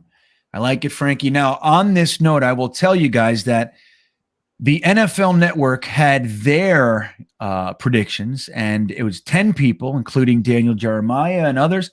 5 of them chose the Pats. 5 of them chose the Jets.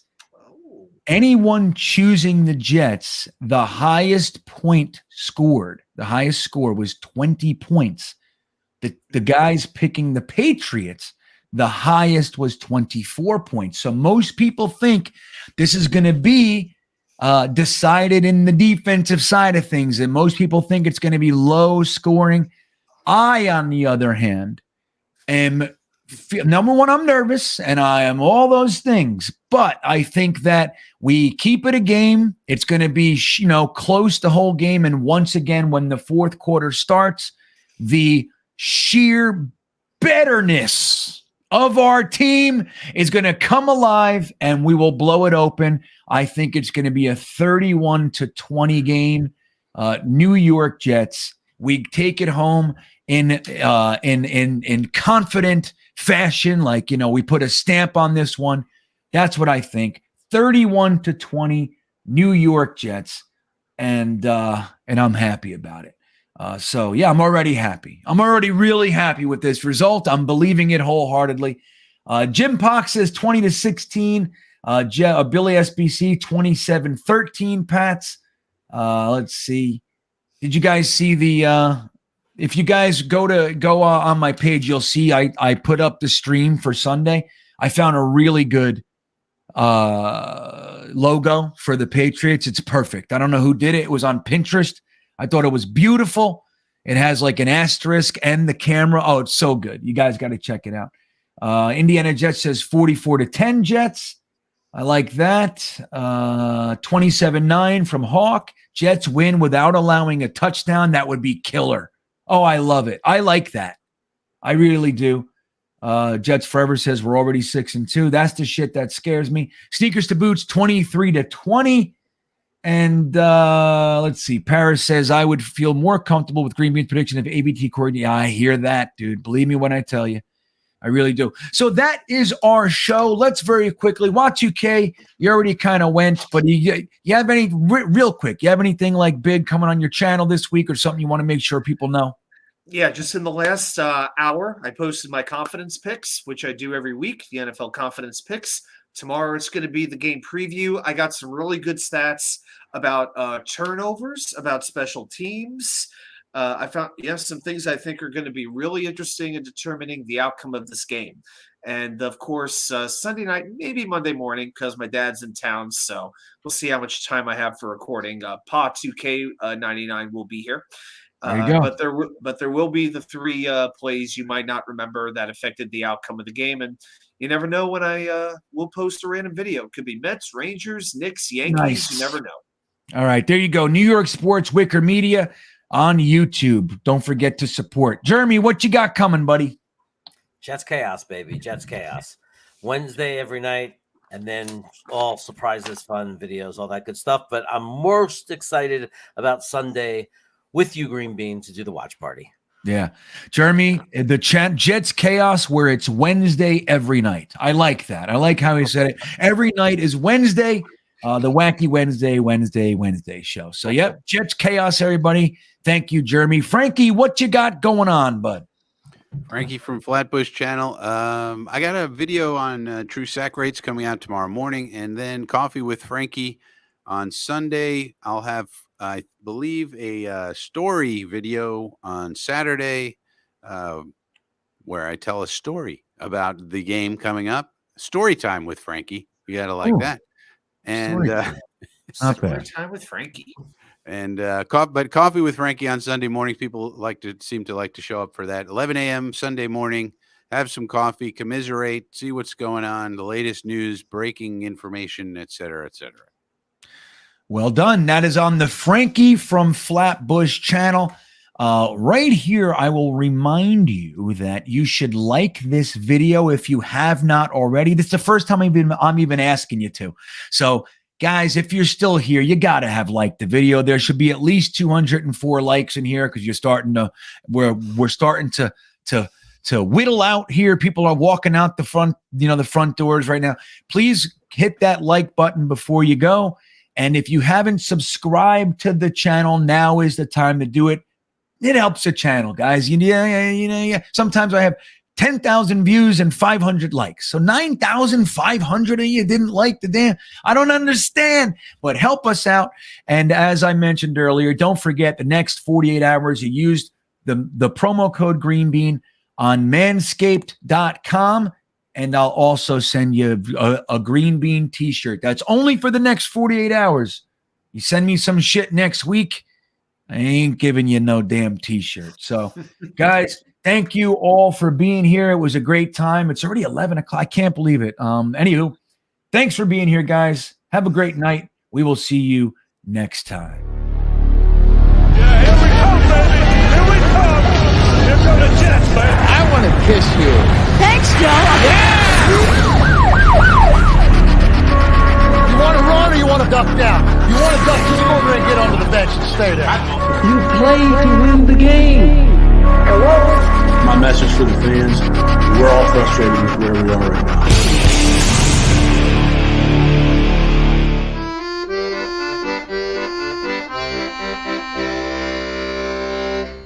Jets, Jets, Jets.